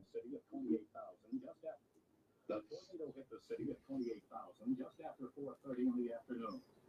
It didn't last long, but when it was all over, 33 people were dead, 1,200 homes were reduced to rubble, and 180 businesses were destroyed. Those who survived, thank God they were alive. For many, it has been a long, hard struggle, but the spirit of Xenia to rebuild continues. Xenia is taking on a new look. I thought that was a dog running in between. It's a helicopter. It was a shadow. Yeah. Here, wait, I didn't hear that last part. Hang on. Continues. Xenia is taking on a new look, but the old memory still lingers, especially when the residents look skyward and see dark clouds gathering in the distance. Ed Ross, Eyewitness News. At 4:40 on the afternoon. Looks like it's a compilation of a couple. A tornado ripped through Xenia, Ohio. Yeah, it does. 1,000 residents. It was a living nightmare. Yeah, it's a compilation of clips. One of the worst tornadoes of all time. 33 people were killed. 1,200 homes were reduced to rubble. And Showing some of the same footage. It is. tried desperately to pull themselves together to begin the long, hard struggle to start all over again. And start over again they did. Now, most of the homes hit by the twister have been either totally rebuilt. Wow. Was that kid? Those were kids on bikes. Yeah. Oh, this must have been shot later. It must have been. I was going to say, doesn't it look like it's shot now? Looks like it was shot in the late 70s or early 80s.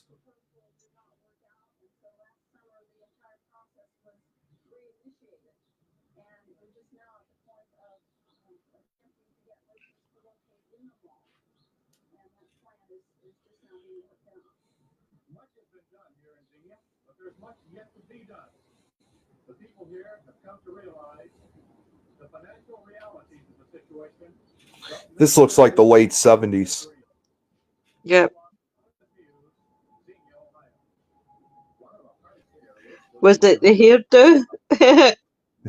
No, I think just everything in particular still look pretty 70s looking. Yeah, definitely.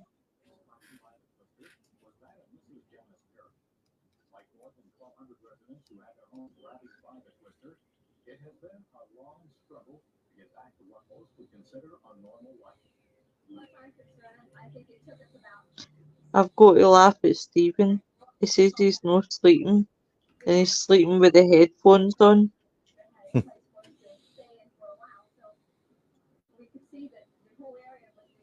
We went to my parents to stay, and after a day or two, we decided we were going to find an apartment or someplace to live. So it took about 30 days to get an apartment with all the people that didn't have any place to live. But essentially, it took about 8 months for pieces to fall back into place after the first about February. Would you say you're back to normal now? I'd say so. Mrs. Perry's neighbor, Mrs. William Brooks, says on days like today, when it's cloudy and overcast, she is especially nervous.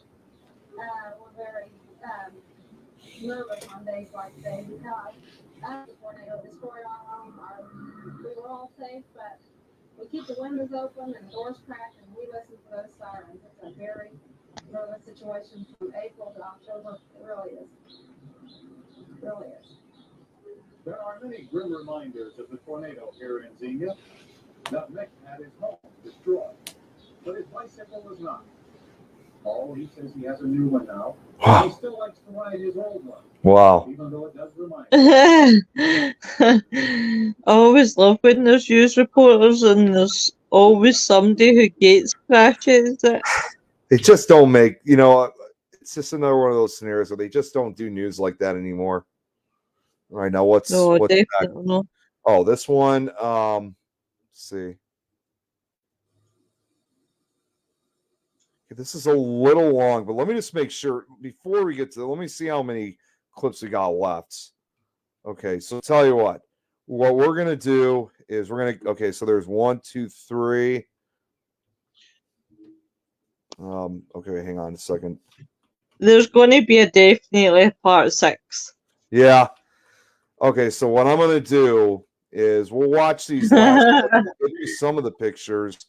This is probably the shortest one. Yeah, it is. So we're going to do this kind of differently. We'll start off with the shortest one, then the longest one. Oh, sound again. Oh, I think Is it's that just the the same one? helicopter. Yeah, it's the same. Xenia again, yeah. But I don't think there's Does it any have? I think it's just the helicopter. Yeah. Oh, wait. All right.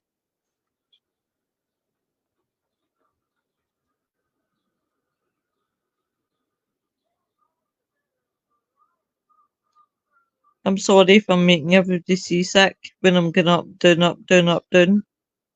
Yeah. Just kind of find peace. Jeez. Holy Jesus.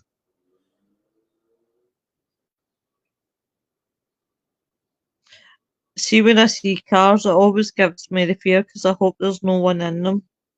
Hopefully not. They had no warning.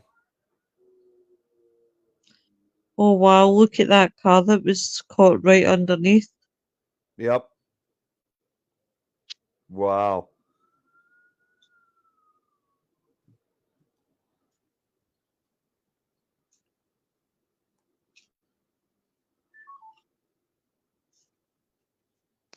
Okay, that was it for that one. Now we're going to just go backwards briefly to these other 2 clips. This next one is about 2.5 minutes. If it does work, that is. Hold on. It's doing it again. Give me a second here. Jesus. I think these videos take you the neck. I don't know why it does that. I really don't understand why. And okay, now what? Let's see, let me try this. Oh, wait, no, now it's moving. Now it's working. Okay. Okay, you know what? I guess I didn't, for whatever reason, I guess I didn't see it, but here, I'm going to play it again. And just want to make sure. Oh, it was like stuck for a while because that's actually how the video was like. That's how the video looked. Ah. I did not see that. Okay, let's try that again. That's why I didn't see anything. Okay, give it a second. There you go. There's no sound in this one. So this is downtown Xenia.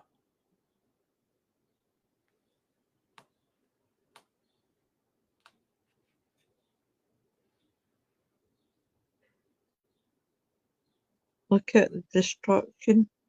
I know.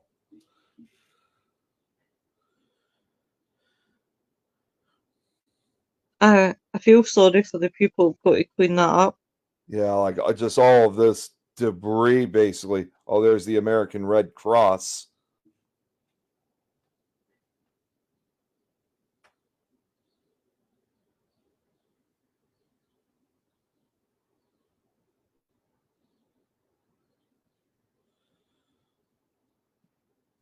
Definitely. Do you know what we always say about the firefighters and the people that help, but we don't really give the shout out enough to the people that have got to clean this up. Yeah, a lot of the volunteers and whatnot. Yeah. And I say volunteers because not everybody is always getting paid to do this. Some people are doing this because they chose to do it and they don't even care the least bit about getting paid or anything in return. And I know that for a fact because I don't know if I ever told you, Lois, I actually have assisted in volunteering cleanup efforts Oh wow. over 10 years ago from a tornado. Do you know what, Nick?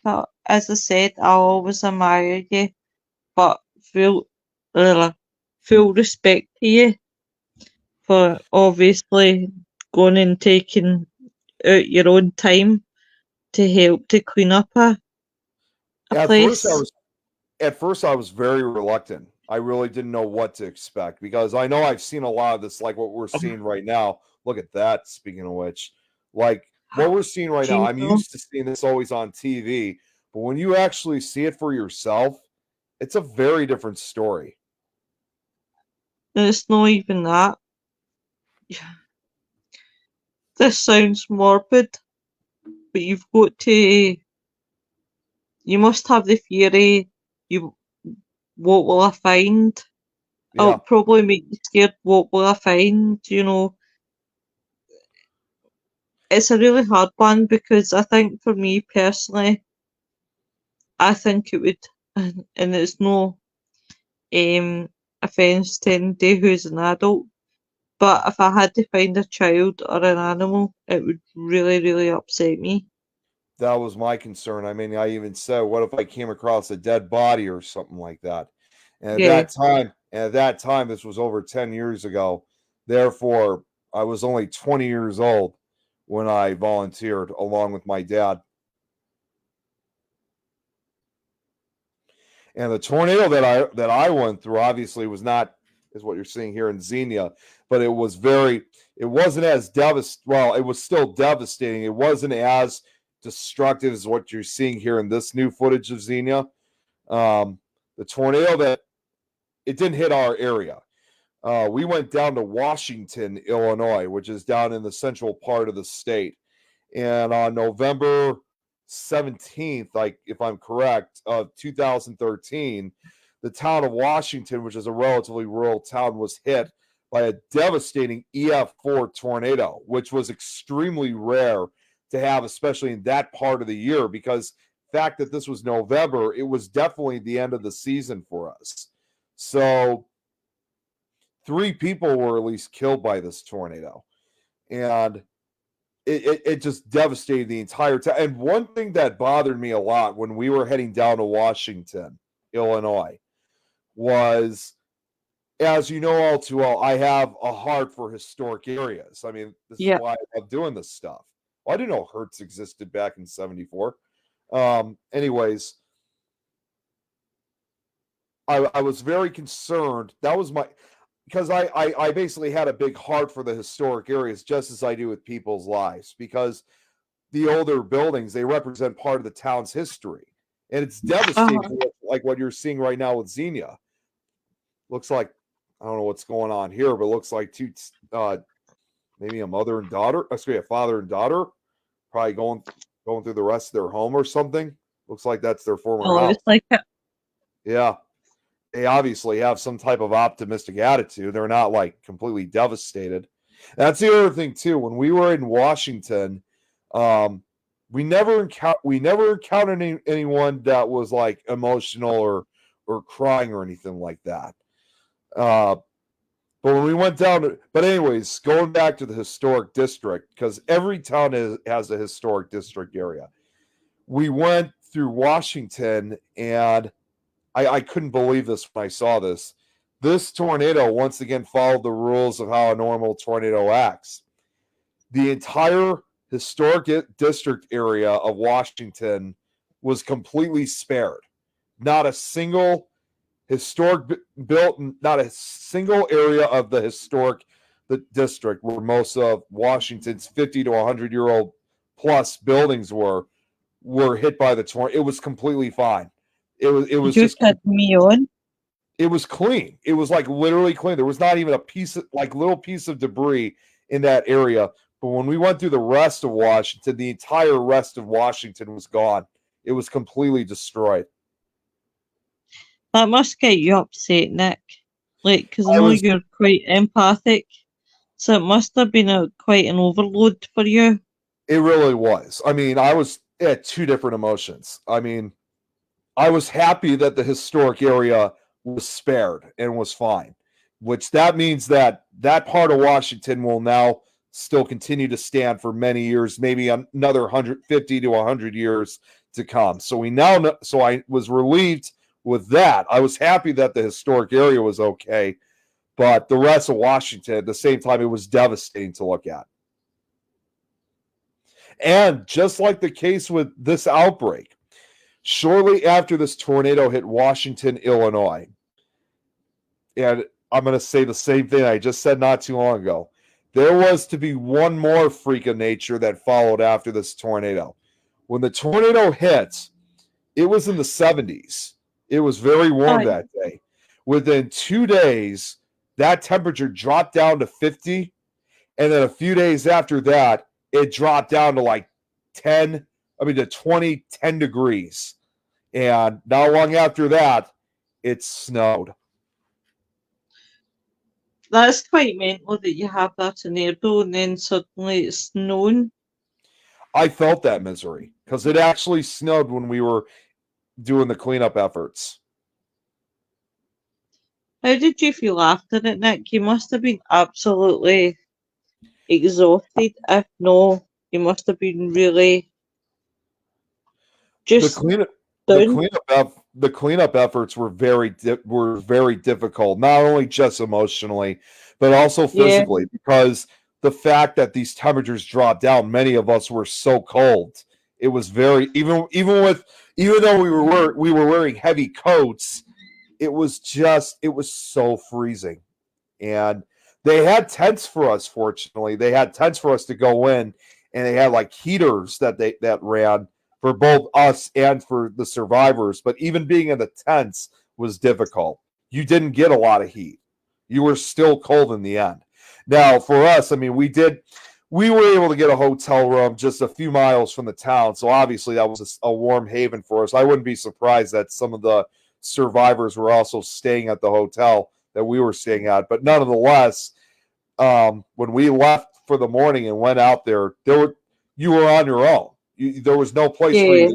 There was no shelter that you can go to. There was nowhere you can go, especially with all the debris that was in the streets. So there was no real transportation to get through the town. So there was one survivor I still remember that was requesting us to find a personal possession of his. This was a guy who was probably somewhere in his late 50s or 60s. Sorry. You right now? Yeah, sorry. Someone called me. Said political call. I'm not going to answer that.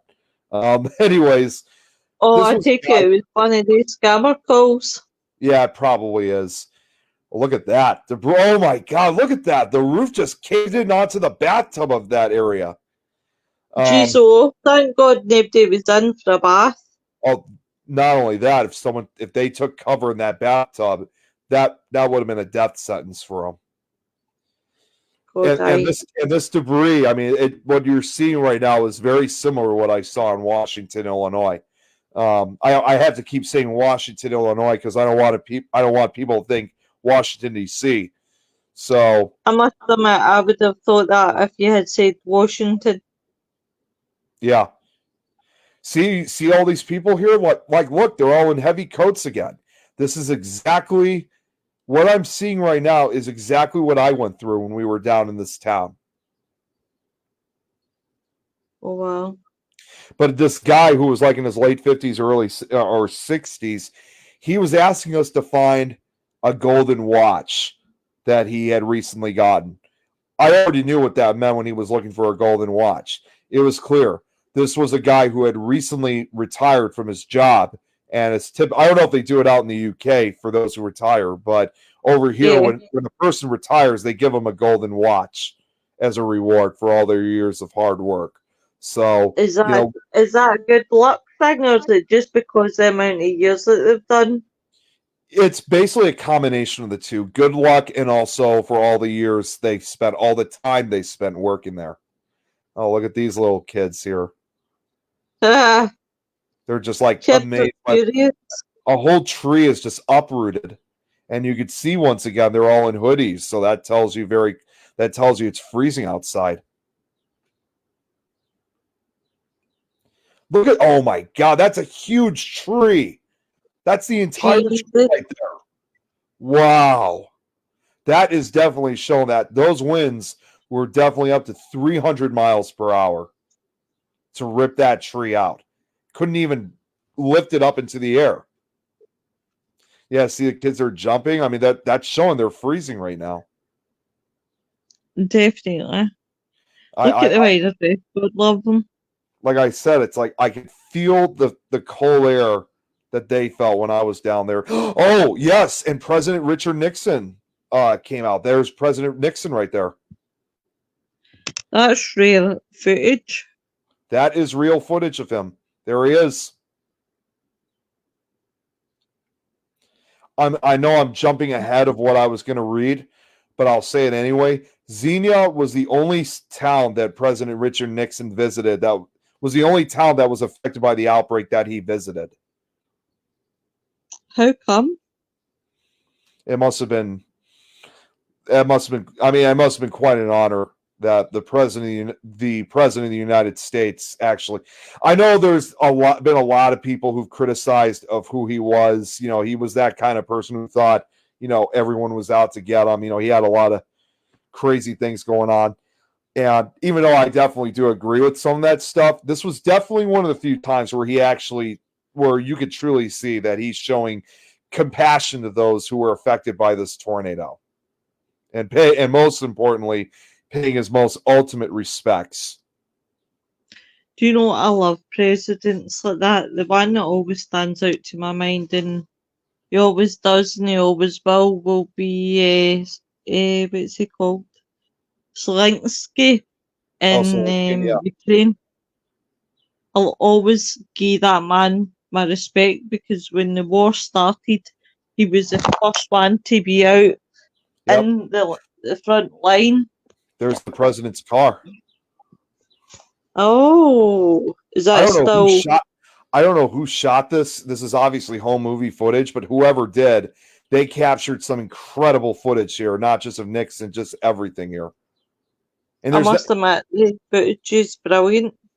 It's just too bad that there's no sound to it, though. Yeah, But no, excellent I know. picture quality. There's Nixon again.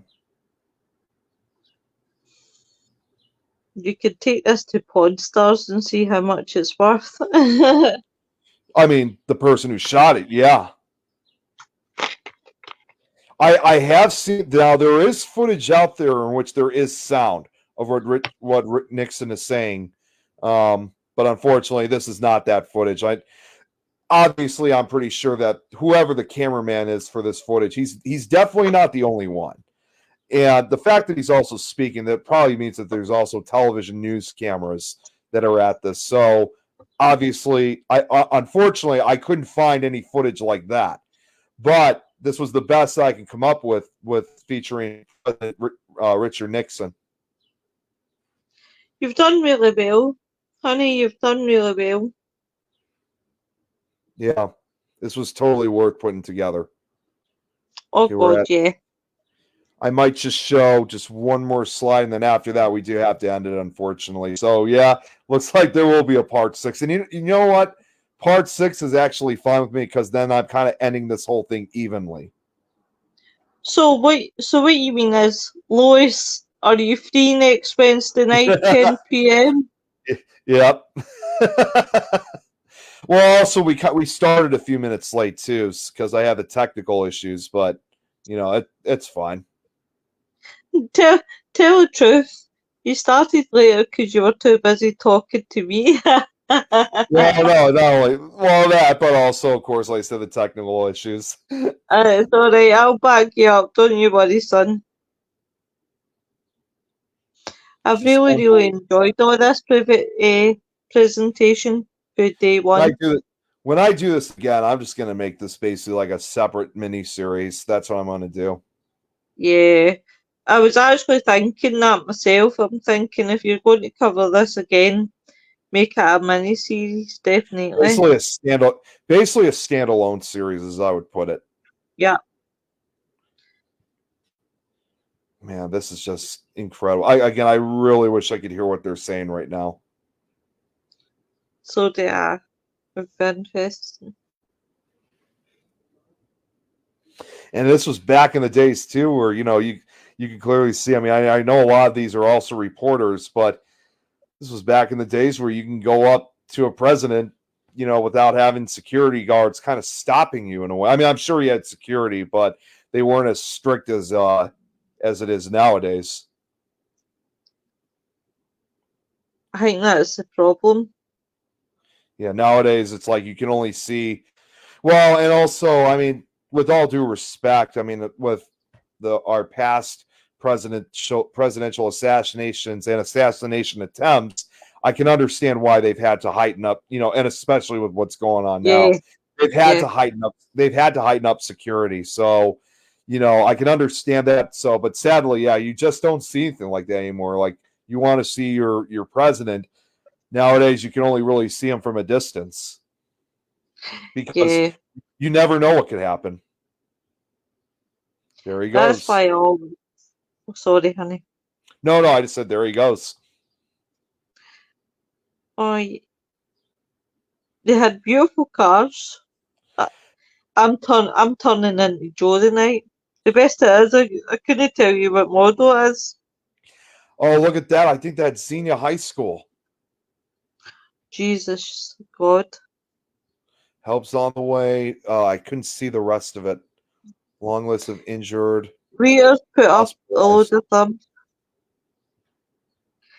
Here's a question that Arrowhead. That's Arrowhead subdivision. Oh my God. Here's a question for you, Nick, out of curiosity. See if a tornado hits a high school or hits what you class as kindergarten. What happens then? Does the kids get moved to a different school? Or do they have to wait till the school's rebuilt? Yeah, not just kindergarten. I mean, most kids. I mean, it's not just kindergarten. I mean, that's also for the rest of elementary, middle, and high schoolers, and also college students too. It sometimes happens at colleges. A lot of times, if a tornado does hit a school, they often have to be relocated to a different facility so they can continue the school year. And they stay there until their original school is rebuilt. Ah, that's good. Yeah, of course, some of those kids never come back to that school, especially if they're like senior high school students, if they're about to graduate. If they're close to high school graduation, that is where they're going to be spending the majority and rest of their school year at the new facility. It's a bit pointless moving them when they're that stage anyway. Holly says our president needs mobile. And then she goes on to say kids get moved to the hallways. Yeah, and then I was going to say, and that's what I was about to get to next. Now, when it comes to kids like actually at school and a tornado hits, it's just like anything else. You have to follow directions. Teachers will either take them down to a basement or the interior hallways. Sometimes some schools, of course, do have rooms where there's no windows. But if they're in the interior section of the building, that's another safe area.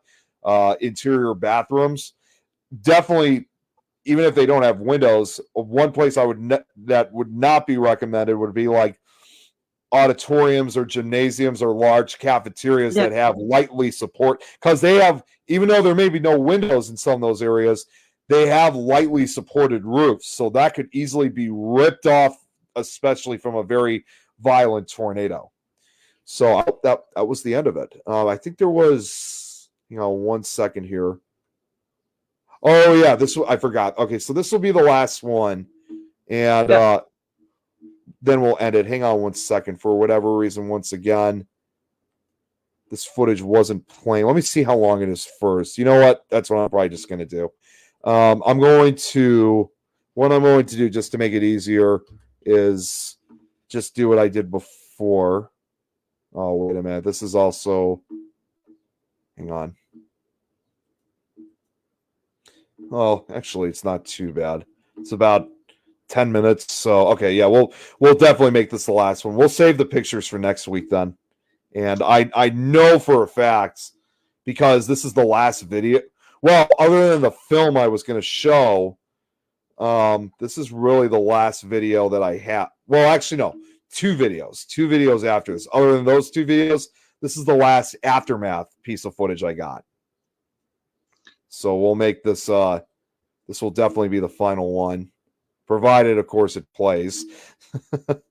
Okay, now it's working. All right, so one more time. Oh wait, Does it get any sound? it does, but I wouldn't recommend it. It's making. It's one of those videos where you actually hear the projectile that type noise. Right, So, yeah. this time it actually is making that classic sound. So, 1 second here. We stop the screen and then we'll have I've it just ready. noticed that I've got a big bruise on my foot. Oh, Well, not on my jeez. foot, in my shin. Yikes.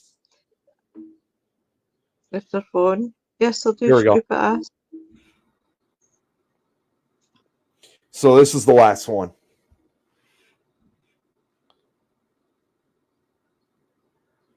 It's kind of weird to hear that noise too when we haven't heard that from any of the other ones.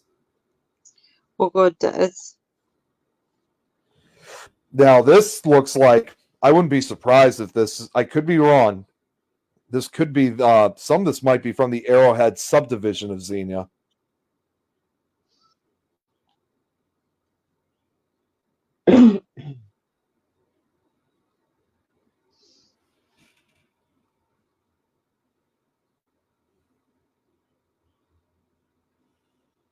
Oh my god, look at the devastation, Nick. Yeah, this is all from, you can obviously tell this was from all being shot from a moving car. But Look to at be that. fair, I was going to say, sorry, Nick. those last two houses that you just saw were fine, but all the other ones around them were destroyed. Well, What were you that's gonna what I say, was going to say. Yeah. I was going to say, look at the amount of houses that are still intact, considering what's happened. All these trees just knocked down. I mean, some of them are still. That's the craziest thing, is that some of these trees are still standing, which is unusual for F5 tornado winds. Because I remember hearing, like, when trees are hit by tornadoes, yet some trees still continue to stand with strip the bark and branches, even in F4 or EF4 winds, but not very frequently when it comes to F5 or EF5 winds. So that's kind of unusual. But then again, I mean, you're seeing right now that not all areas of Xenia were hit. But now, obviously, this is one of the affected areas. Oh my god, that's heartbreaking.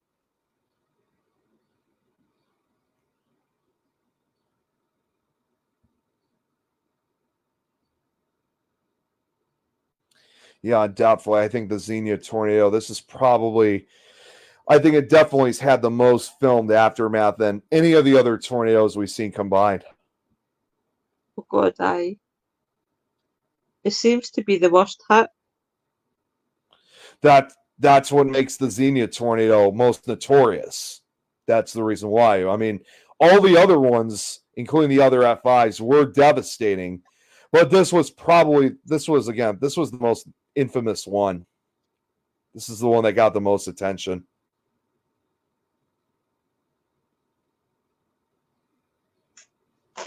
And it's probably the reason why President Nixon visited Xenia. Probably.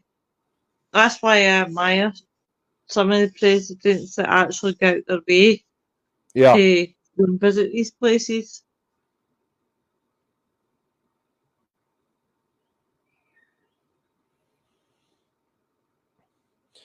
Now, the camera's a little bit shaky now, but again, I can understand why. Because this is all being shot in a moving vehicle, so you're going to have a lot of shakiness at times.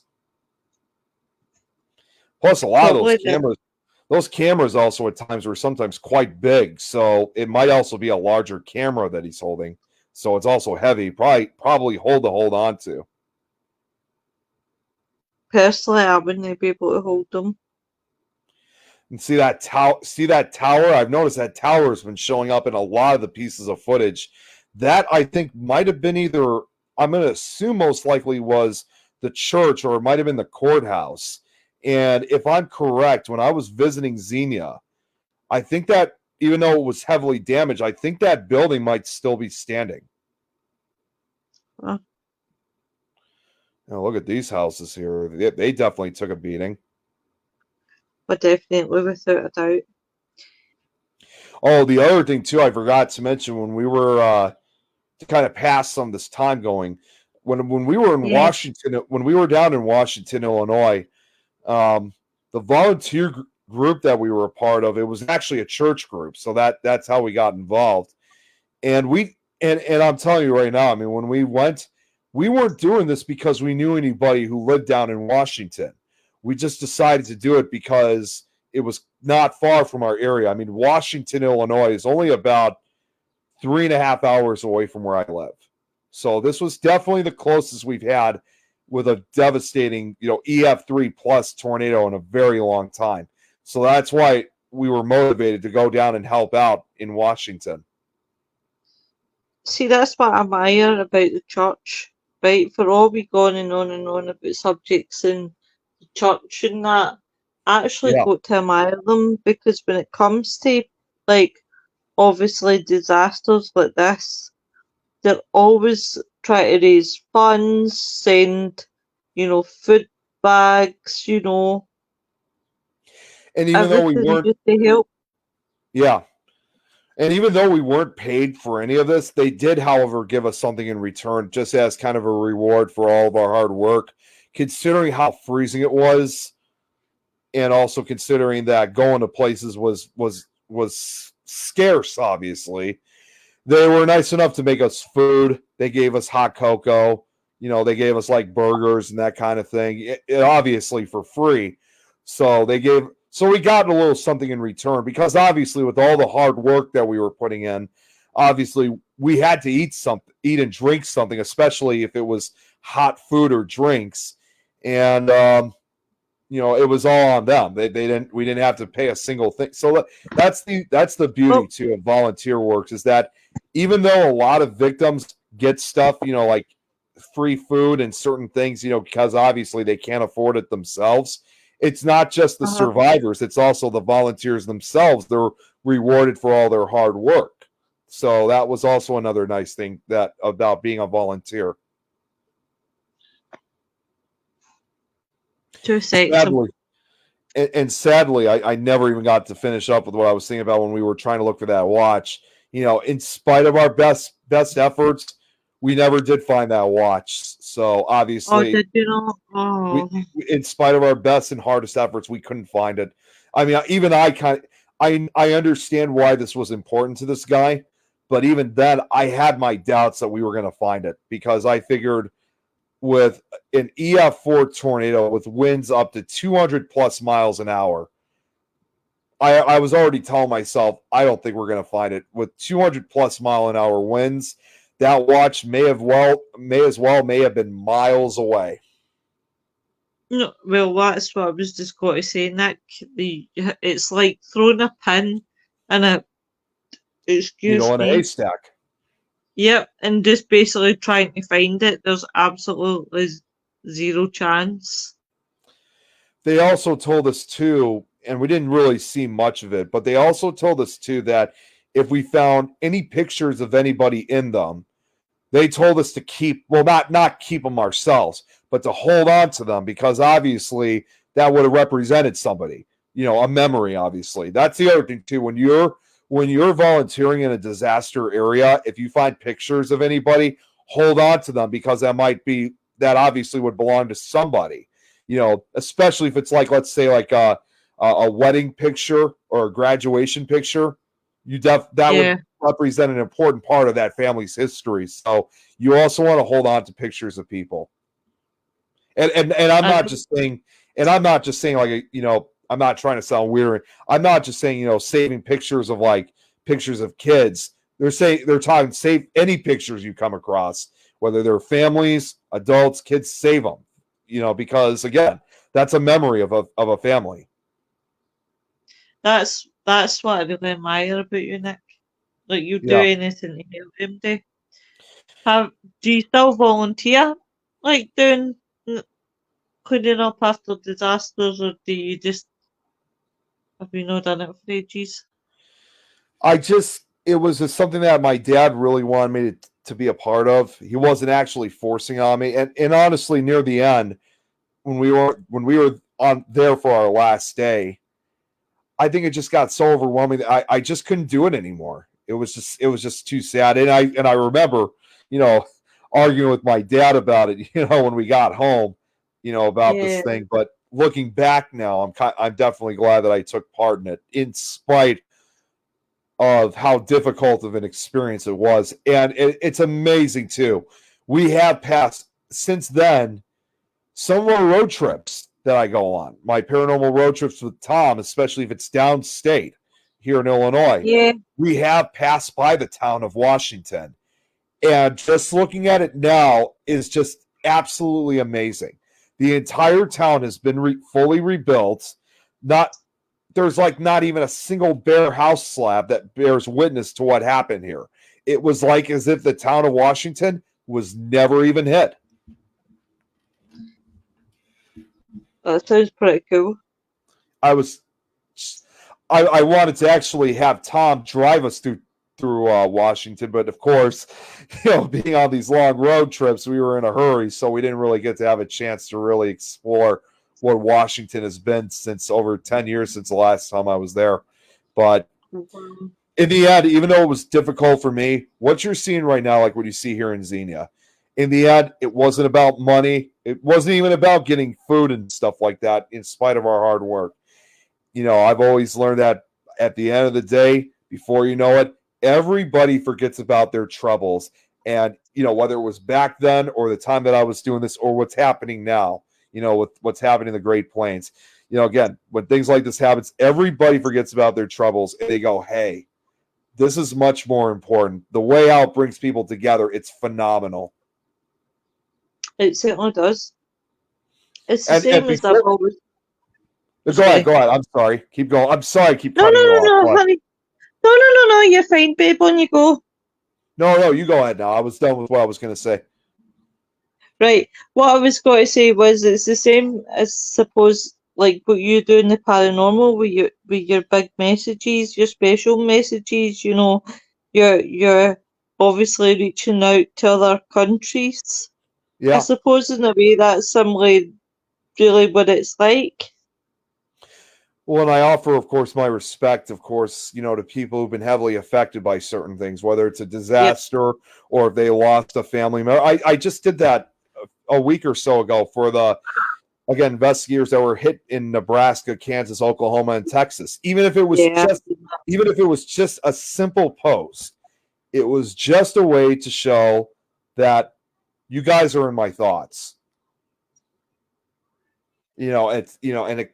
Especially when it comes to disasters like what you're seeing right now with Xenia. Yeah. Just incredible footage, though. It really is good footage. I've really, really enjoyed the night. As I said, it's been quite emotional.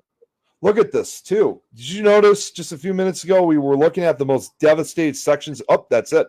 We were looking at the most devastated sections of Xenia, and then we saw the areas that were completely fine. So, but yeah, unfortunately, we're going to have to end this here because I don't want to keep going. Yeah, because I don't want to keep going over the limit because I know there's another show running. But we actually ended at a very perfect spot. I'm just going to say real quick just before we end, like I said, this is the largest slideshow I've ever put together. We are on slide 26. Well, when we get back, when I start showing the pictures, we will be on slide 269. And by the time and the very end is slide 306.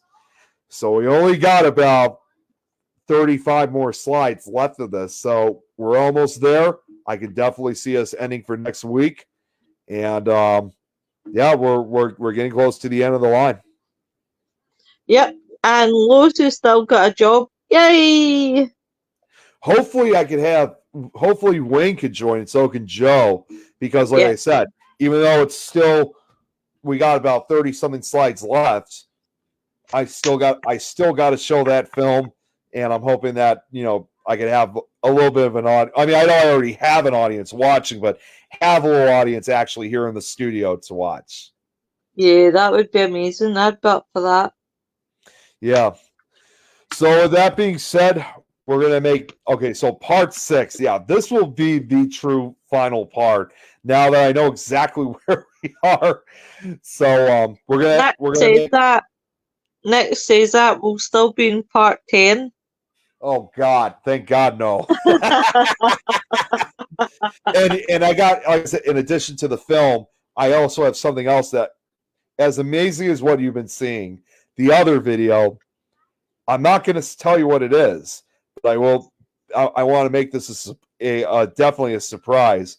But I know for a fact that you guys are going to be probably the most amazing part of the entire slideshow. It doesn't even really have anything to do with the Super Out. I mean, it does, but it does have something else. I'll give you a little hints. The video is, it's going to be kind of representing an important part of tornado history, not just the outbreak, but among other things, the super outbreak, but among other things. And I think you're going to be really impressed. You guys are going to be really impressed by this. I'm really looking forward to it. Yeah. So now tomorrow, what do we have for To the Grave and Back again? Right. Oh, comes to me. Right. On Thursdays, To the Grave and Back, guys, we will be having Ian Highness from Black Country Radio. So that'll be an interesting one. On Friday, I'm keeping everyone in the dark about what's happening for Frighteners. My hosts don't know, my viewers don't know, but yous have got to tune in and find out. 8 p.m, Lois's Big Secret. Awesome. Well, I'm looking forward to it nonetheless. But Lois, once again, thank you so much. And I'm glad that you've really been enjoying this mini-series slideshow. Always a pleasure, never a chore, my love. You know me, I would walk across water for you. Alrighty, well, for everyone who's been watching, thanks again for playing along, and I'm glad you guys have been enjoying it. I got to get off because I know there's already another show running.